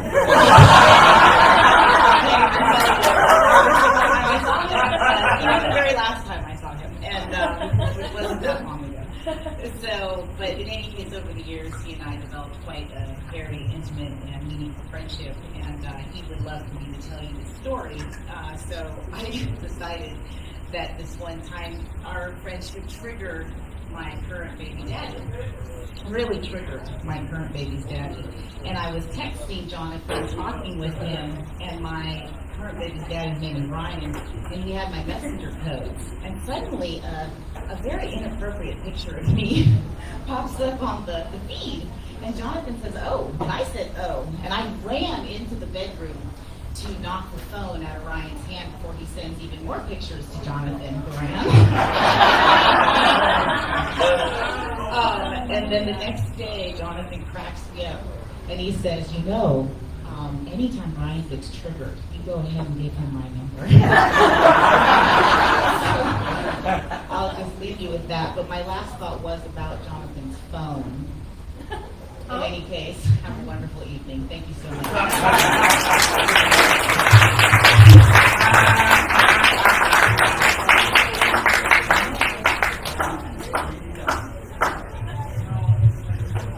Hi there. So I started stand-up at about the same time as Jonathan, and didn't really know the guy. We just showed up at the same mics together. And when we first started, I fucking hated him. I could not stand Jonathan, because when Jonathan was new to stand-up, like brand new to it, he just always talked in this goblin voice. He was always so loud, without actually knowing how to write a punchline. Like a bad Gilbert Gottfried. And so I hated it, and I'd walk out every time he performed. Couldn't stand him. And then one day I realized that, oh yeah, a comedian, like, they don't have to be funny to be your friend. They can still be a good person, aside from jokes. So I sat down. And I talked to him.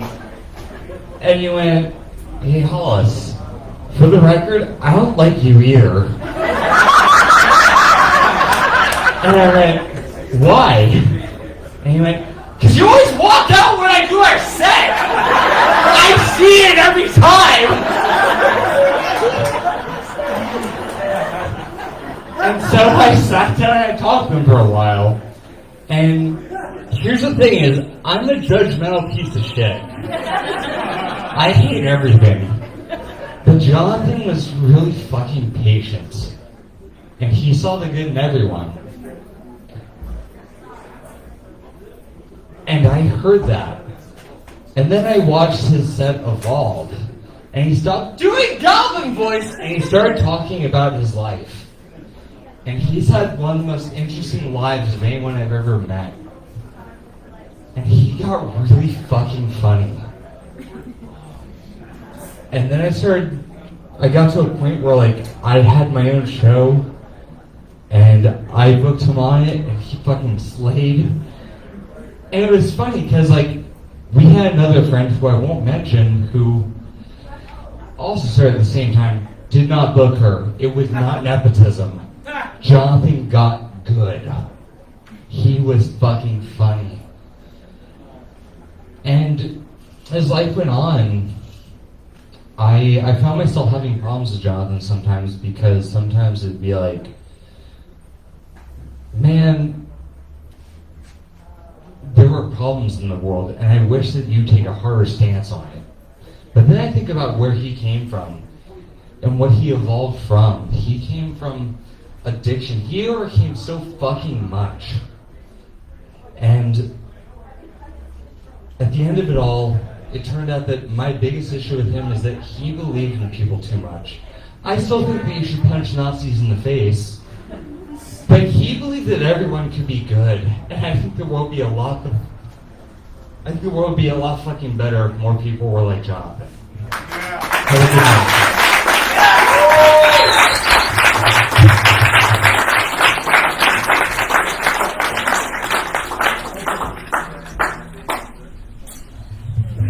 You know, it's funny, I was going to wear my Dead Kennedy's Nazi Punks Fuck Off t-shirt in honor of Jonathan. But, yeah, I went a different route. But let's, I got to say a few things about Jonathan. I want to share some happy moments I had with him because I know this is, you know, a really kind of, you know, intense occasion. But when we talk about hot sauce, and I have to pick it up. Jonathan Gorin, as I knew him, only because of the fact I was his bartender and I had to take his credit card. Jonathan Gorin is the only man I've known in my life to put Tapatio on a fucking salad.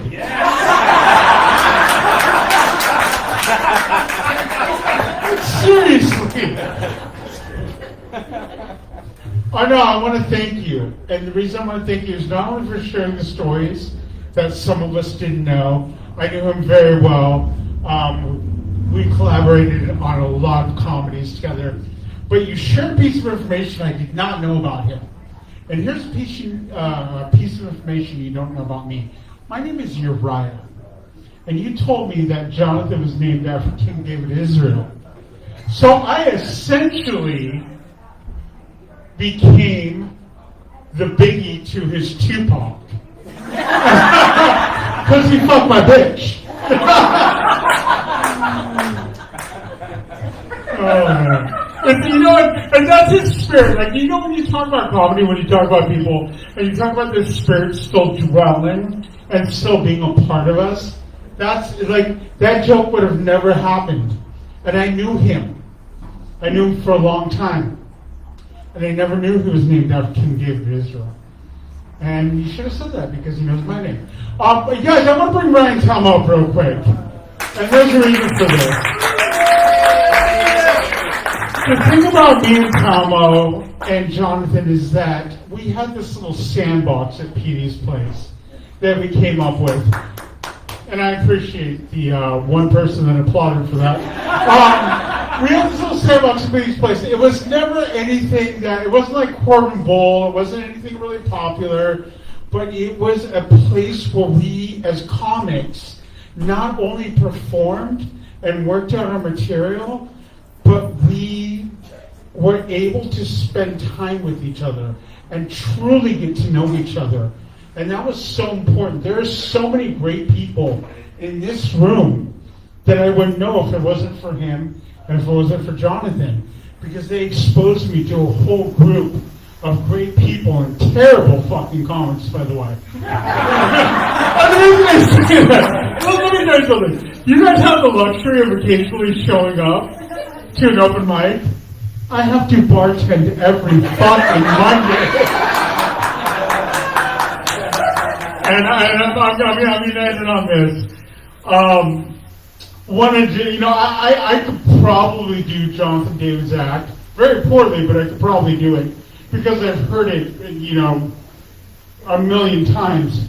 But one of the things he always talks about is his famous Camaro story with the car stalling out and the bisexual gentleman that helped him out and how he felt the need to repay him with oral sex. And I'm just going to tell you, Jonathan, I'm just saying right now, when the pearly gates open, please don't offer anybody oral sex. Please don't. It's not that. It's not the right thing to do.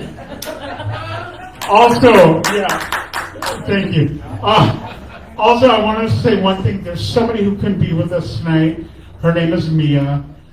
She was from the Studio Suite days.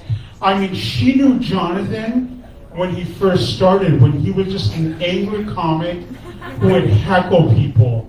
And she had such love for him. And she was devastated that she couldn't come out from the Palm Desert tonight. So I just want to say, Mia loves you, I love you, Tama loves you, and everybody in this fucking room is here for you.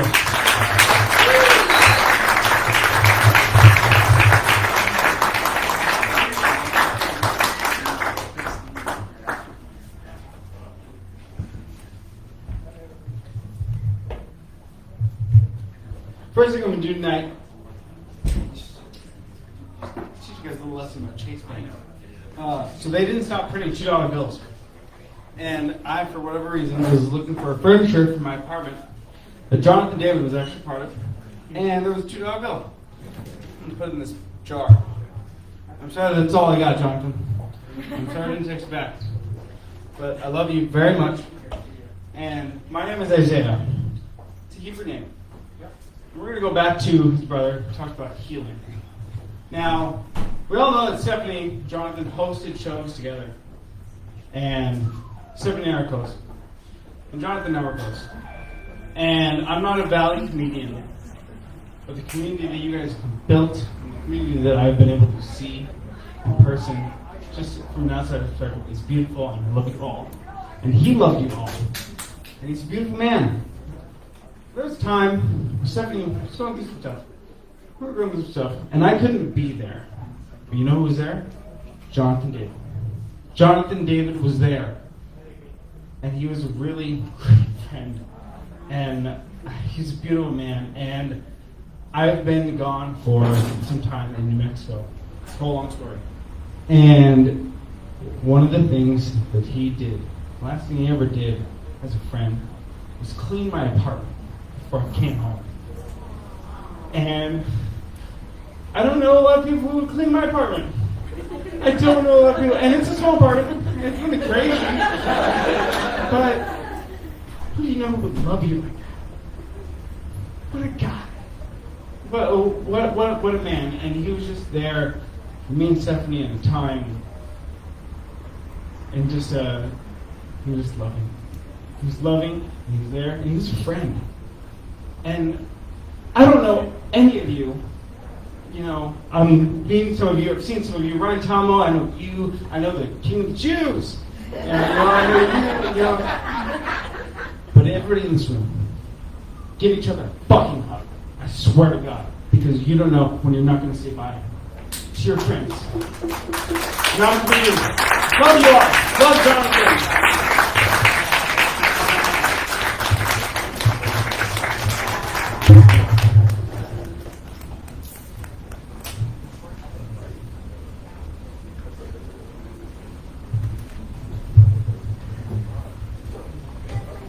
How you guys all doing tonight?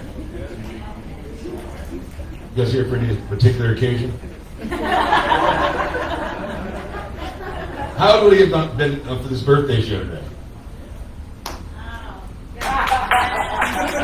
Does anyone know? How old? 38. Wow. You know those guys, you have those people in your lives, you know, that he's always saying, hello, how are you, how are you, how are you, takes it on everyone. Uriah didn't mention this, and Ryan didn't mention this.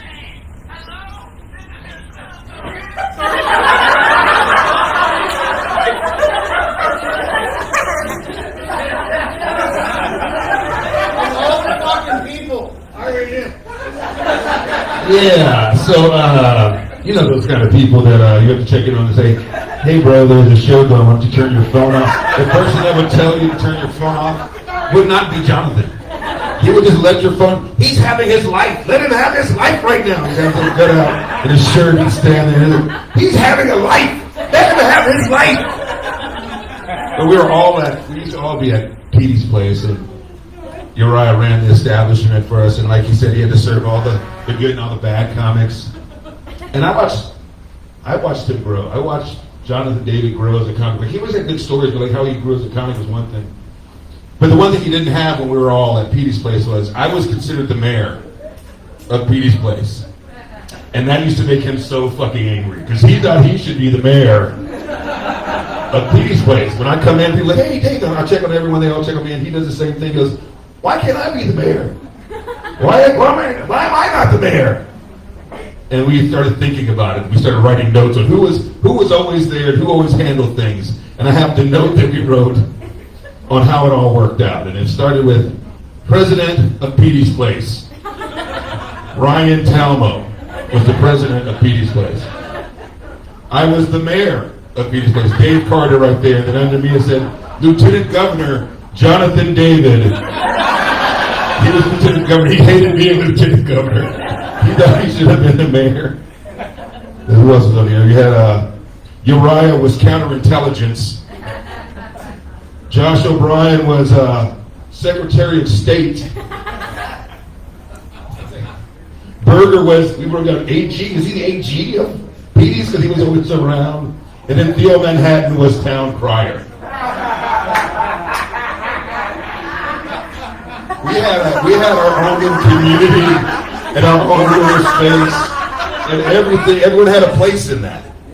And that's something you can only wish for in any group that you're with. Even if it's a big group or a little group, having a place and people knew you and you knew them. And goddamn it, if we didn't all know our friend, Jonathan David, right?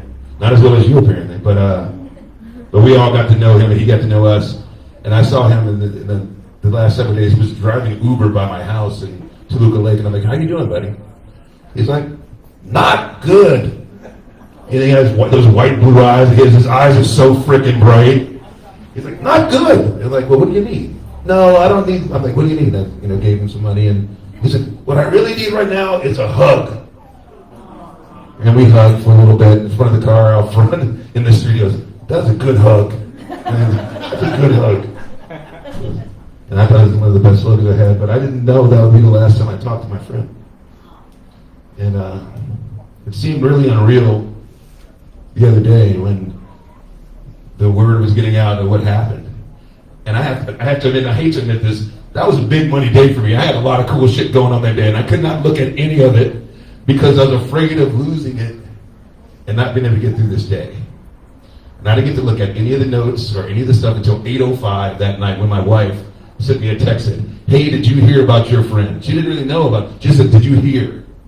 I said, yeah, I've been trying to avoid seeing or thinking about that all day. And then I just kind of lost it just because I didn't get a chance to get it out during the day. I didn't get a chance to think about it, and it just all kind of came out at once.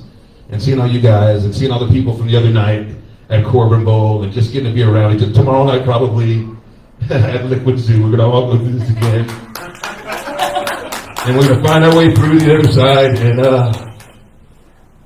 just appreciate what everyone's been saying. Hug each other. Tell each other you love each other. Check in on each other. That's something that I've been, I'm fond of doing that. As mayor, that's what I do. I check in like, how are you? And that's what he did too. So make sure you check on your friends. You know, I'm not always the best on the phone, but when I see you, I'm going to ask you how you're doing and how's life treating you and what's going on. So you do that for your friends. Can you promise me that? All right, thank you guys.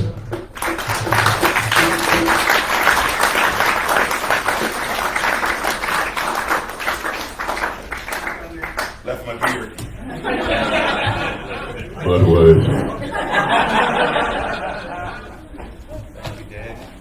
Hey everyone, my name is Chris Fumagalli. This is my second time here tonight. All right. Ever, man. My roommate Joe actually runs the fourth floor once. So me and him were like this, and that's me on top. One of the things that I like to do is an honor to your brother, Jonathan. I'd like to bring up my friend, Mr. Josh O'Brien, everyone. Josh is going to do a deaf interpretation of our show tonight. Now, the year was 2016. Trump was becoming president, unfortunately, the great state of there. And there I was. I came into Los Angeles. I was broke. I was like fucking dirt-ass poor. We were so poor, we had to jack off the dog to feed the cat. That's how poor we were. So I'm sleeping in my car. I'm sucking dick on Santa Monica Boulevard. I'm over there at the Liquid Zoo, and I meet Mr. Jonathan David, the Panda Express of love. And he was like, hey, Chris, you looking for a job? And I'm like, yeah. And he said, do you have a pulse? I said, yeah. He said, you're hired. And I started working with John, and I worked with him for almost 5 years. It was such a blessing. But one of the things was that I sat right next to John. And one of the things that really sucked was that he had the biggest ass crack I've ever seen. Every fucking day, I would welcome John. I would say, oh no, thank God I didn't get any triggers there.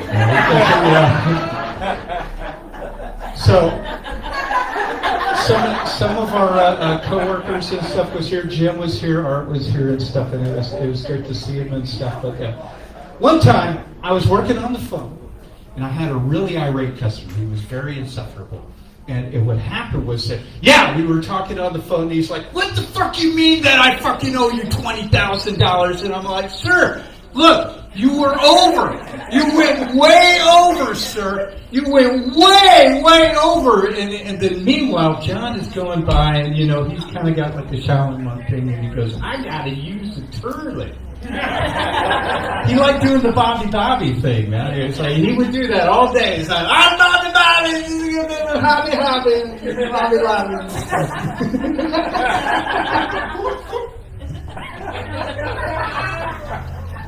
Yeah, he was such a trick. And one of the things was that, I said earlier that, when I was over at Corbin Bowl last Thursday and stuff, I talked about how like a lazy person he was. He wasn't. He was one of the hardest workers. And I was so happy. And part of the reason why he worked so hard was because when he'd get out of work and stuff, he would just all wipe that away. He would clean the slate, and then he would come to places like Corbin Bowl or Liquid Zoo or like UBG or Robin Hood, and he would just put on a kick-ass show. And it was my honor to know such a great gentleman. We love you, John. Guys, have a good night, bro.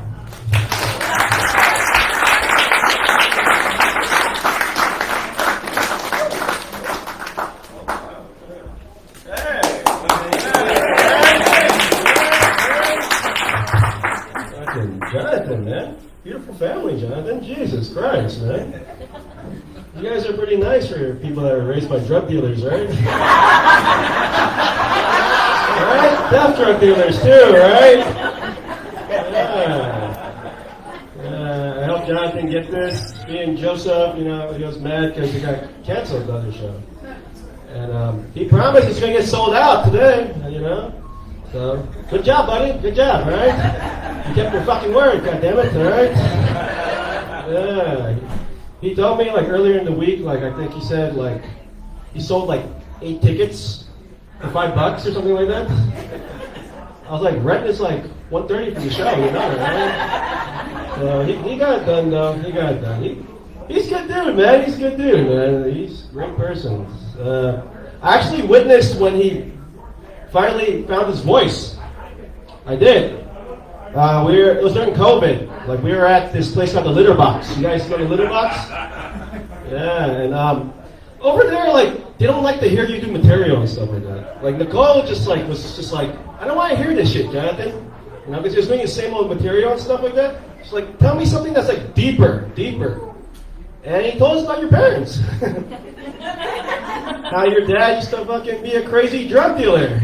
And he was the interpreter when he would go meet them in the desert or some shit like that, right? And some Breaking Bad stuff. And he just did all this stuff, and we were just we were cracking the fuck up, man. and then we saw how good he was. We're just wow, he got it, That's where he got it and stuff like that. And he's just it was good. It was good. And I thought today was gonna be the beginning of to see his greatness, okay? He worked hard. He would kill in the shitty rooms. If you kill in the shitty rooms, you're good, all right? Anyone can kill in a room full of people, as you can tell tonight, But in a room where people don't want to fucking listen or want to watch the game and stuff like that, or just want to drink their sorrows away, he did great. And he was fantastic, man. He was fantastic. My last conversation with him was, we cannot have Mike Amico on the show. We cannot have Mike Amico on the show, all right? That's the only reason why I'm here, to make sure Mike Amico is not on the show, okay? We cannot have Mike Amico. I'm doing this for you, buddy. I'm doing this for you, but, he's just a great dude. He's fantastic. Heart of gold. Everyone knows that. I didn't know you know karate, I wish you would have beat some people up for me, but I know, but it's 1 more minute to his birthday, right, guys? You guys want to sing him happy birthday? You want to do that? All right, everybody. On 3, 1, 2, 3. Happy birthday to you. Happy birthday to you. Happy birthday, dear Jonathan. Happy birthday to you.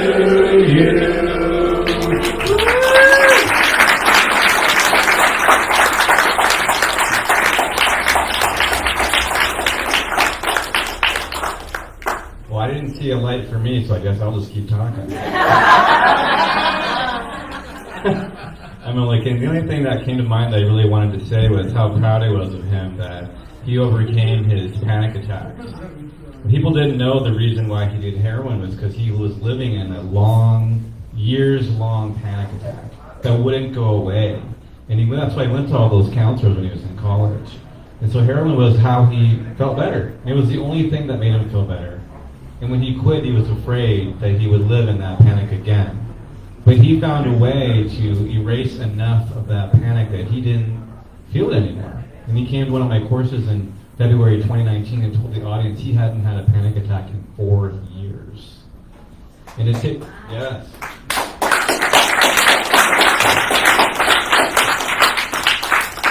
And it takes real balls to face that down and erase and erase and erase all the layers until you get to that point.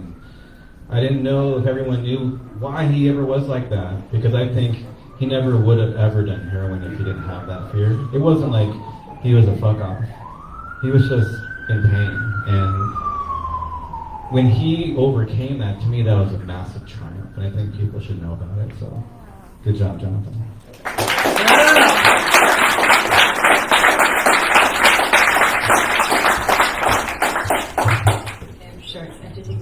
I'm going to preface this by saying that I am not a comic. I'm an audience member, and that's how I met Jonathan. Was it actually karaoke at Liquid Zoo? And he was like, "Hey, do you know we do like an open mic on Sunday? You should come."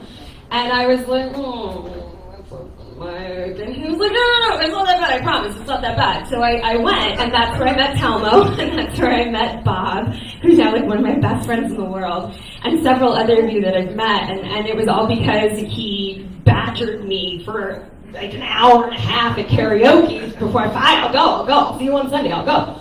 But I'm a philosophy teacher. I teach high school philosophy, and I coach speech and debate, and so that's how we really bonded. And there was once we went to Zuma Beach, and we ended up getting into an argument on the beach about Nietzsche, of all things.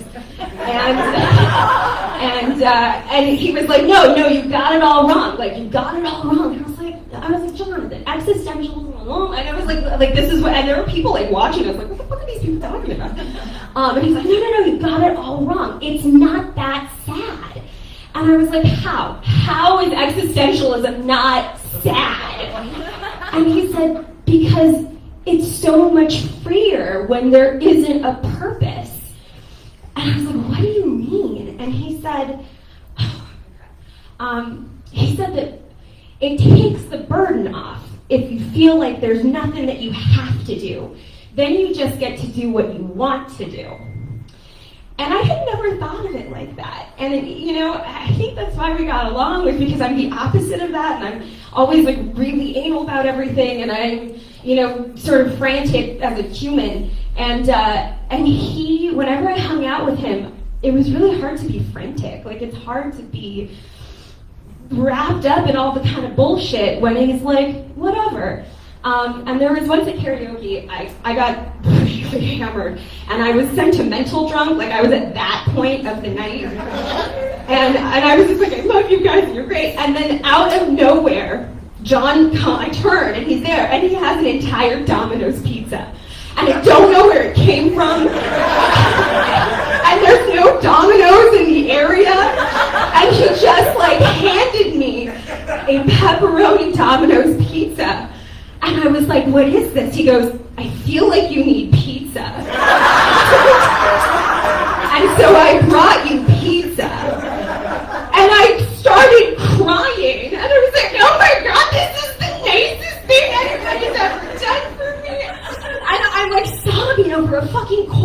Domino's pizza. But that's what Jonathan did. Like, he delivers you pizza when you need pizza. And I feel like he delivers spiritual pizza, you know? And that's what I've gotten out of tonight, is that he was our spiritual pizza. And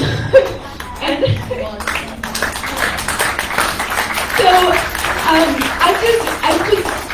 I was born and bred in the Valley, and I never really knew we had a comedy scene, so I'm just really glad that I got to meet a lot of you guys because of Jonathan, because he wouldn't let up, and I hope that we don't let up either. So thank you guys, it was a really great night.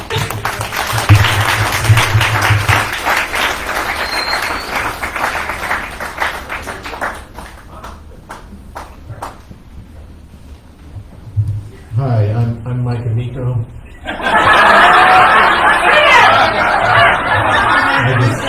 I know Jonathan didn't want me to be here tonight, but I couldn't pass up the opportunity. Okay, I'm not really Mike Amico. My name's Mario. Some of you know me, some of you don't. Jonathan he was a light. That's all I can think, and I didn't know him well enough, but I knew him. I've known him for a few years now, and I guess I saw him Monday, but the Monday before that, I have just a memory, because we actually had a really, one of these deep conversations that Jonathan just suddenly gets in your face with and says, "You need a hug." And I said, "I think you need the hug." And he's like, "Maybe we both need a hug." I said, "You might be onto something." So we hugged, and it was like a 2-minute hug, like we didn't let go. And it was like, but you just feel better after one of those things, you know. And this week I had turned off my social media. Like, I didn't even know that any of this had happened until like Friday afternoon, and I was like seeing these messages, and I'm like, what the fuck are you? And I'm trying to find out if this is real, or if it's a hoax, or if it's what's going on. And then I'm sitting there in the parking lot of my work, and I'm just like bawling. I'm like, this is not even, you know. So it's like I had to, thank you, John, because I took off of work 2 hours early Friday. So I wish you were here, actually.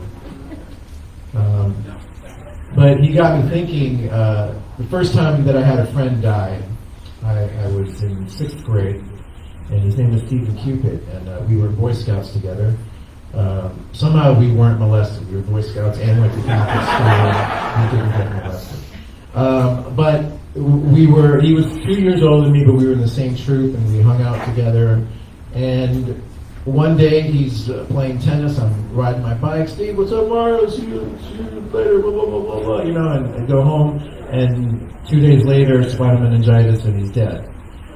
And it just got me thinking of the most recent friend that died and my first friend that died. And I just want to say, Steve Cupid, I know you're up there, so find Jonathan David, because he will make you laugh. Show him the ropes, show him around, and God bless.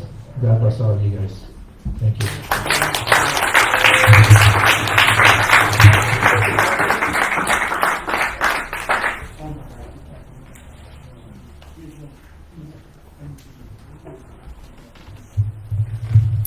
Hey guys, I knew John a little bit. I remember when I first started comedy, John wasn't there, and I never forgave him for that. But I met John, doing open mics like most of us did, and he's one of those guys that you felt comfortable around. I like to hang out with him, toss a couple shots back, that kind of thing. It was a good time. I really liked the guy. You guys too? Yeah. He's alright. Yeah, he's a cool dude. It was enjoyable. I liked watching him put her on stage and everything, and he was just a nice guy to hang out with. He was there for you, you know? It was nice. I don't really got much to say, but, I thought I'd at least say something. Like, Ryan made me. I thought I'd do that. I'm glad that there's so many people that cared about him. I'm glad everyone's here to say goodbye to him. All right. Thanks. I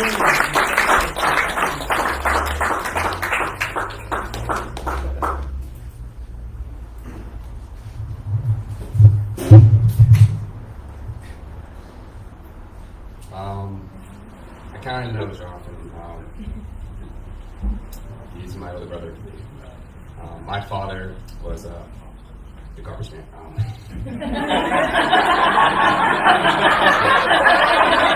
That's why I'm so hungry.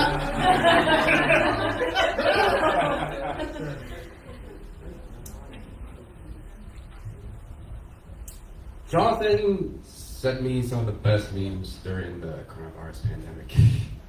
Like 80% of my memes came from Jonathan. One time, he posted something on his Facebook, and he's like, "Somebody get this for me."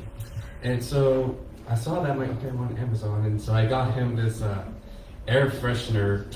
It said that this air freshener didn't kill itself, it was Jeffrey Epstein. So if you're looking for something to give somebody for Christmas, got an idea? $5.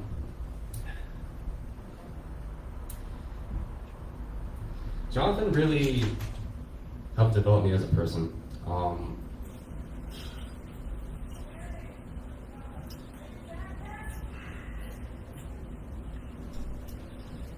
Like taught me how to fight when I was in middle school, when I was being bullied by people.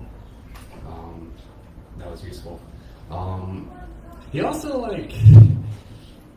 one funny memory that came up was that Jonathan really talked really well about me to some of his college roommates when he was in college. And so I felt like one weekend, I was 13 or 14, most guys my age, they're just playing Xbox. He took me over, it was a college party in Bellingham. And there was this one girl that I was talking to and stuff, and later on we were at this dock, and then this girl was asking Jonathan in front of me, he's like, "So how old is your younger brother?" He's like, "He's 14. So when he turns 18, can I fuck him?" Mom!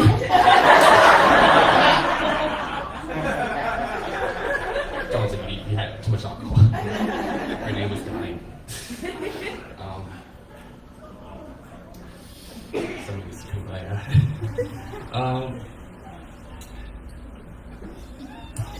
And I'm such an introvert. Jonathan really helped me besides that, he helped me with dating. When I was I had a few Tinder dates, and then this is when Jonathan was really good at comedy. So we had a comedy video. Instead of me just introducing myself, I would just show him that video. And that's how I dated to find out who my family is. Yeah. Jonathan taught me some deep stuff too. We've had our own conversations. We talked about whether there's a hell after life or not. He's I think there is a hell. I just don't think it's eternal because where's the justice in that? I'm fair enough. It's funny, actually the day he did ayahuasca at a friend's house, it was actually my 16th birthday. He hung out with me while I was getting drunk at the beach, and then after that, he went and did ayahuasca. And basically, he was feeling it. And he was so beautiful, oh my god. And he starts feeling nausea, and it's even more intense than you can imagine. Oh fuck, this is too much. We gotta go to the hospital. And the friend's no, we can't, otherwise I'll get in trouble. You have to stay. And she's no! And that's how you quit heroin.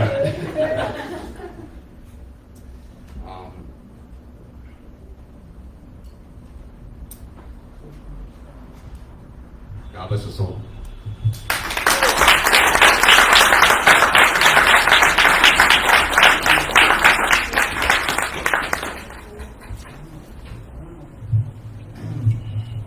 Hey y'all.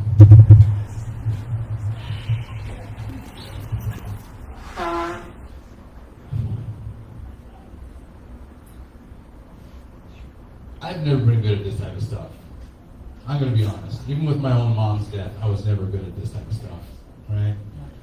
So it's hard for me to put together the words to really describe how I can feel about this guy. But all I can say is that finding somebody so genuine and kind and welcoming is a huge fucking anomaly in the comedy community. It is massive. There are half of the comics in here who don't like the other half of the comics. I guarantee you. You know, after this is going to be a blood feud. It's going to happen, guys. You know, we're just counting down to doomsday. That's all it is. But it's like he was always that one anomaly, that one dude who was just like, he just welcomed you with the most open arms. Normally when you go to open mics and stuff, you'd see all these other open micers with their arms folded, this judgmental look, arms folded like 80s rappers. It was just sucker MCs, you know, it's just... He never had them. He always had his arms folded and open, and he always gave like the biggest, most warming. He made you feel like family immediately. Like as soon as you got in the room, and he introduced me to a world of comics that I'd never met before, and I'm happy I know now. And I will say this as well, honestly, like I pride myself in trying to bring back, this is a movement of mine, I'm doing it, Dave, I'm going to do it. I'm trying to bring back the forearm shake, okay? Can I borrow you for a second? Let me show you the forearm shake, okay? Watch, I'm bringing this back, watch this. No. This is what happens when you watch too much Boys in the Hood. Don't sit down. But let me try again, watch. Strike it on. There you go. Right? Perfect. Right? It's like two kingdoms forming an alliance. It's great. Right? And he had the biggest, meatiest forearms for it. It was just great. It was like, no daggers here. He's good. Right? I was like, this feels like home. I could shake this forearm forever, you know? And one of the best things about it as well is that through going to his mics, him and Talon and stuff, they encouraged you to explore while you were up there. Just open your mind and just explore, do whatever you could. Like I went to one mic one time at the Corbin Bowl, and I went up and I didn't know what the hell I was going to do. I had no clue. I was like, how do I shoot from the hip? And all of a sudden I hear John David at the back talking about, take off your shirt! I'm like, no, I'm not doing that. Take off your shirt! And he got everybody in the damn bar to start chanting, take off your shirt! No! Fuck. Alright, you know, and before you know it, I'm standing up there, shirtless, like an alternate universe Bert Kreischer, and just like, so dating in LA is hard, man. Like, it's just... But I love the fact that he got me to just, you know, be free up there. And now, I don't know how to go on now. It's just like there's certain times it's like, where do you go from here? Knowing that one of your comedy brothers is gone. You know what I mean? I don't know. I just do hope that I'll be able to shake his forearm again. That's it. That's all I gotta say.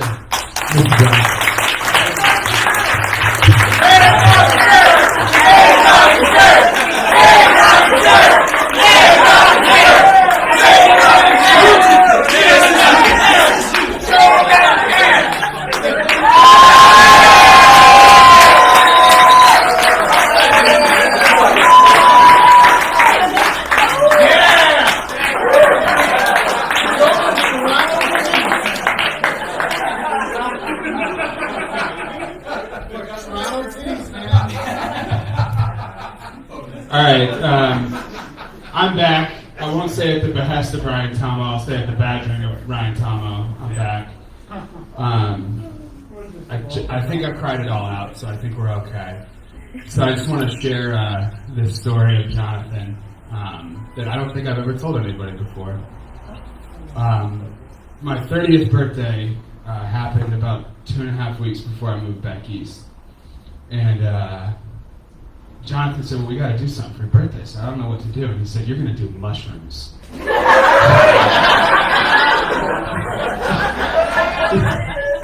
Fucking A, he was right, man. So I went over to his house, and I took some mushrooms. And we were sitting out in the backyard, just kind of chilling and everything. And he said, how you feeling? And I said, that leaf is walking across your backyard, man. And he said, we're going to go get some Wendy's. But that's the kind of guy Jonathan is, man. You know, Jonathan wanted you to experience things. He wanted you to live life, man. Because Jonathan had this contagious love of life. What I admire most about Jonathan is that everything was beautiful to him. And I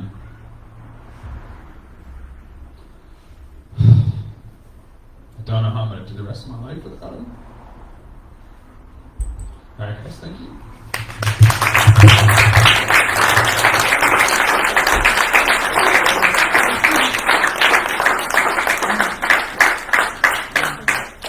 King of the Jews!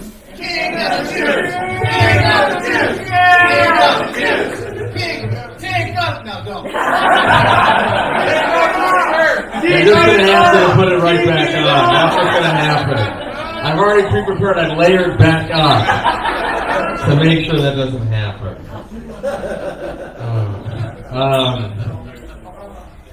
So a couple, like 2 or 3 weeks ago, Jonathan asked me to host this show, and it was going to be his birthday show. He asked me to host it, and I had a family thing going on tonight, so I couldn't commit to getting here early to host it. And every time that he had booked something new, he'd always ask me to host it. And he specifically said, Adam, you're my favorite host. So if anyone in here thinks that you were his favorite host, you're wrong. It was me.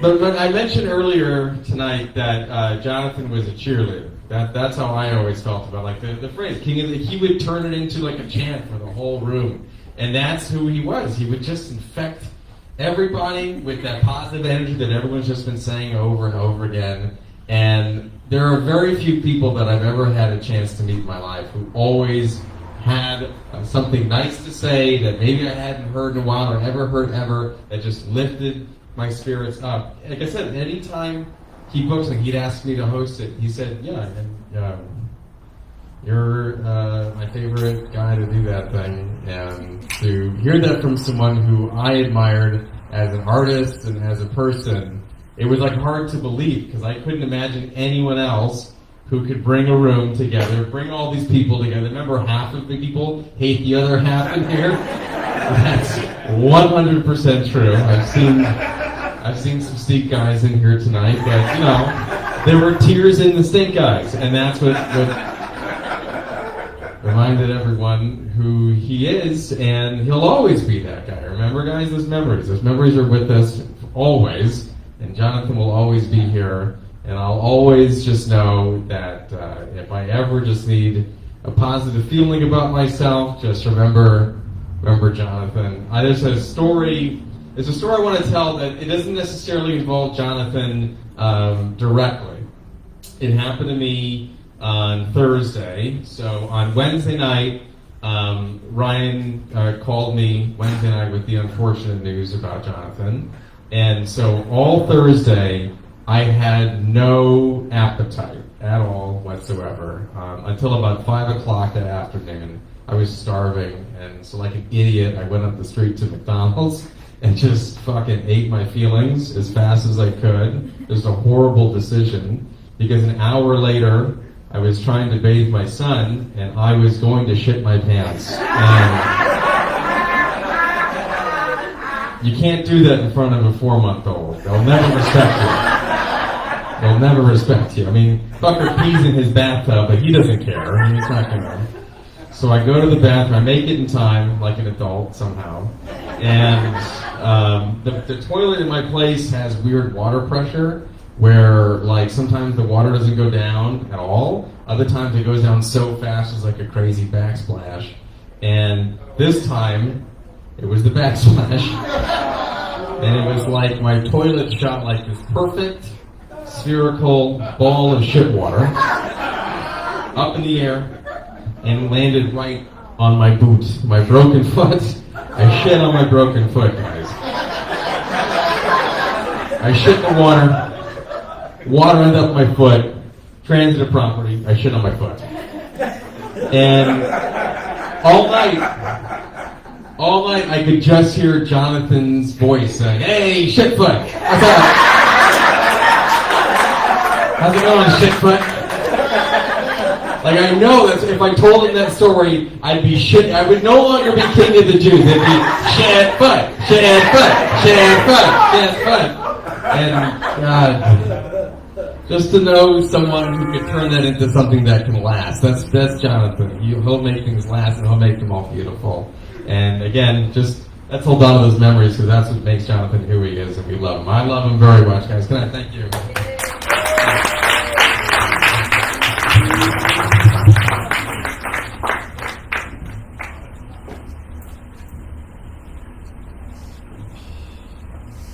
Hello, everyone. Good night, or good evening, everyone.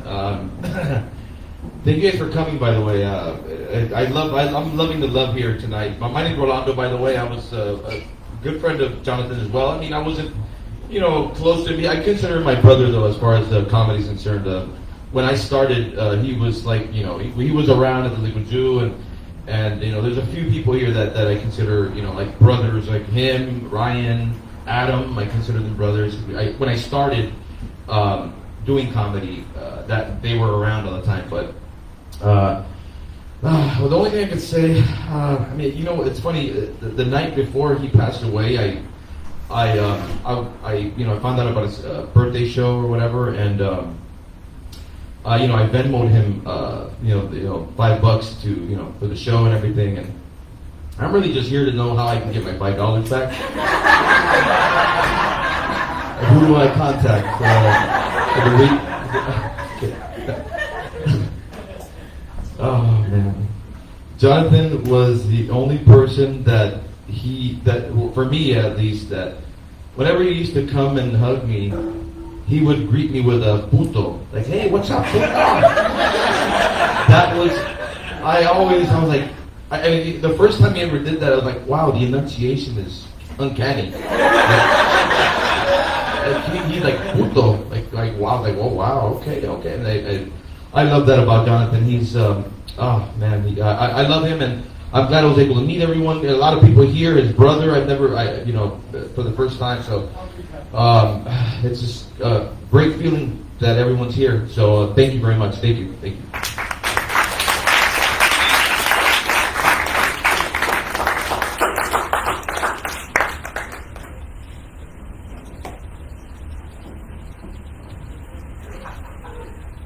Hello, everyone.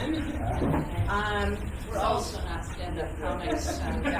We knew Jonathan back in his college days, and it's like when someone used to, get high with, has all these cool friends that you know. What the hell you doing with your life, Yeah, we've known John since 2010. We studied abroad in Mexico together, and so we knew him before he was doing stand-up comedy, but he still always told jokes, and sometimes I would laugh at his jokes.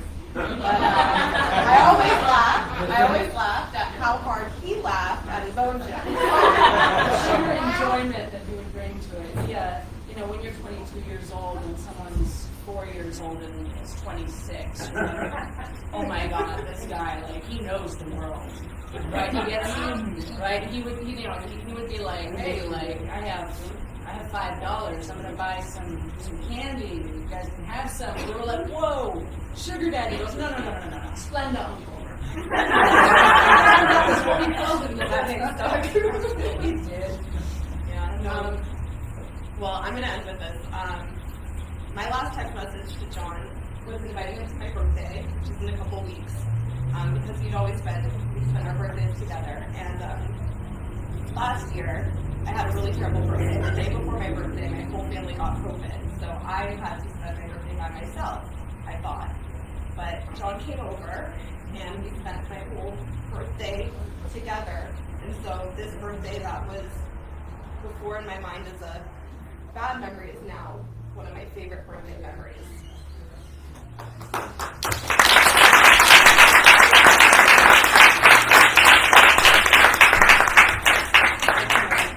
The John story that's less heavy than that one, certainly, but was a defining moment and the reason I cannot drink Bacardi 151 in my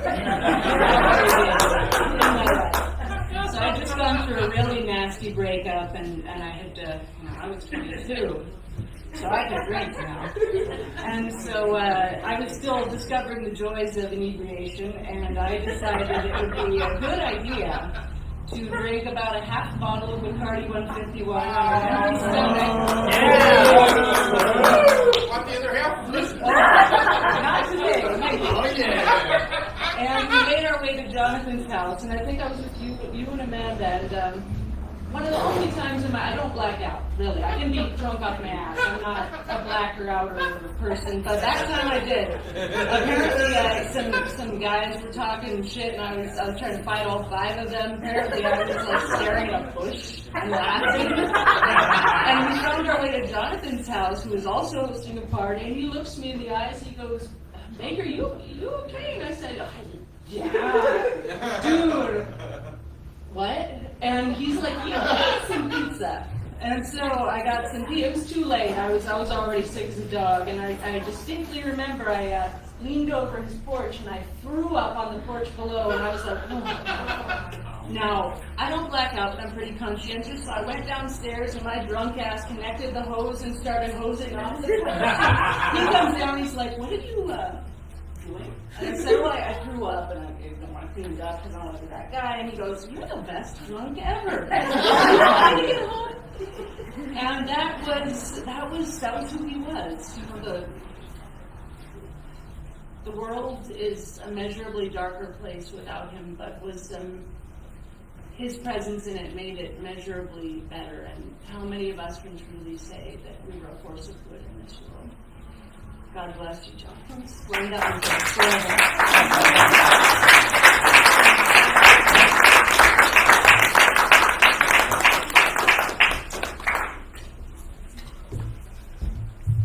I'm back.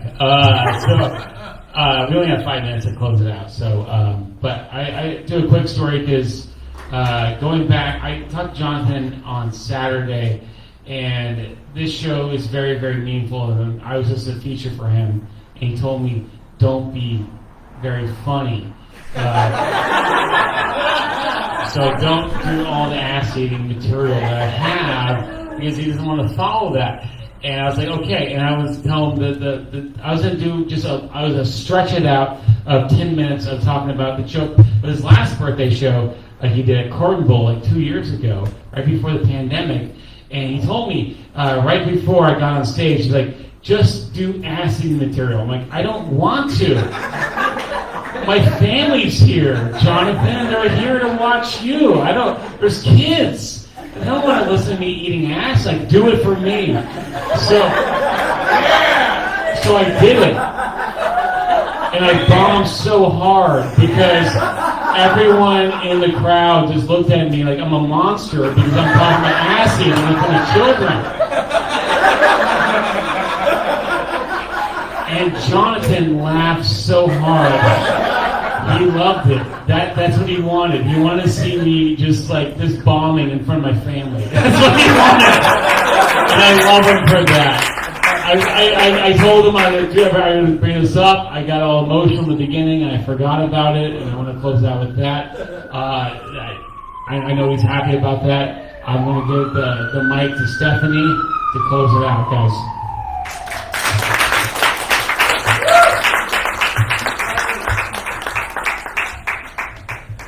Well, now I'll just light myself. We've got 2 minutes. I just want to thank you guys so much. I myself am not looking forward to finally unraveling and peeing after 2 hours of this. So that's going to be great. I don't even have time, literally have no time to say how much he meant to me, just like in real life, and I feel like I never truly did get to say goodbye. Before I took this new job, I spent every 2 days with him and was one of the closest people to him. And I've just been powering through these shows, and all I gotta say is that I love him so much. And whose ever Android phone went off when Arnaud was praying? Oh, well. Of course not.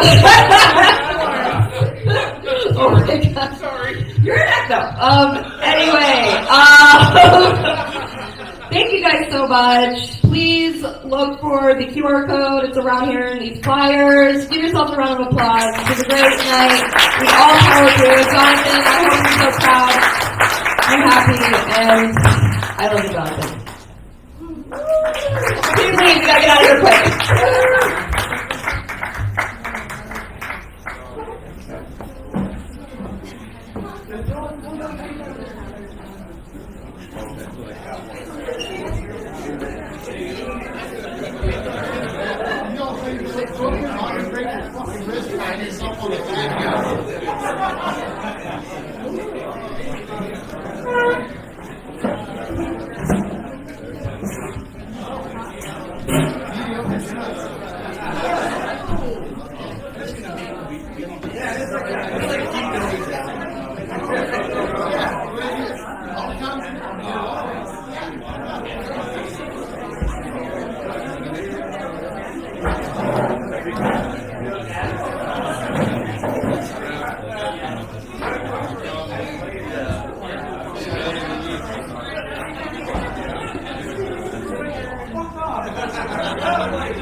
All of you. Arnell, I'm going to give you these pictures. There you go. They're only good for your next time. This is the third round. This whole roll.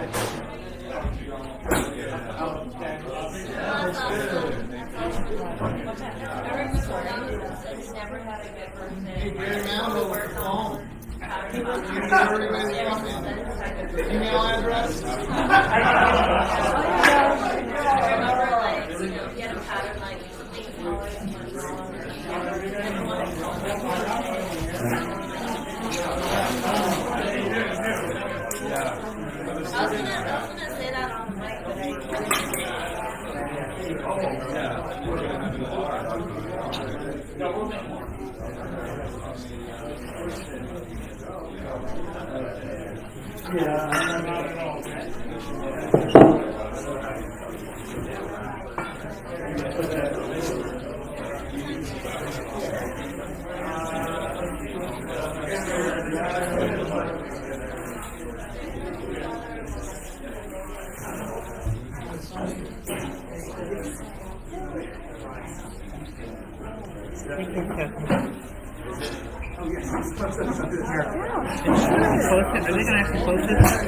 I don't know. I think that this is the life of just. So you're just going to close it? Is anybody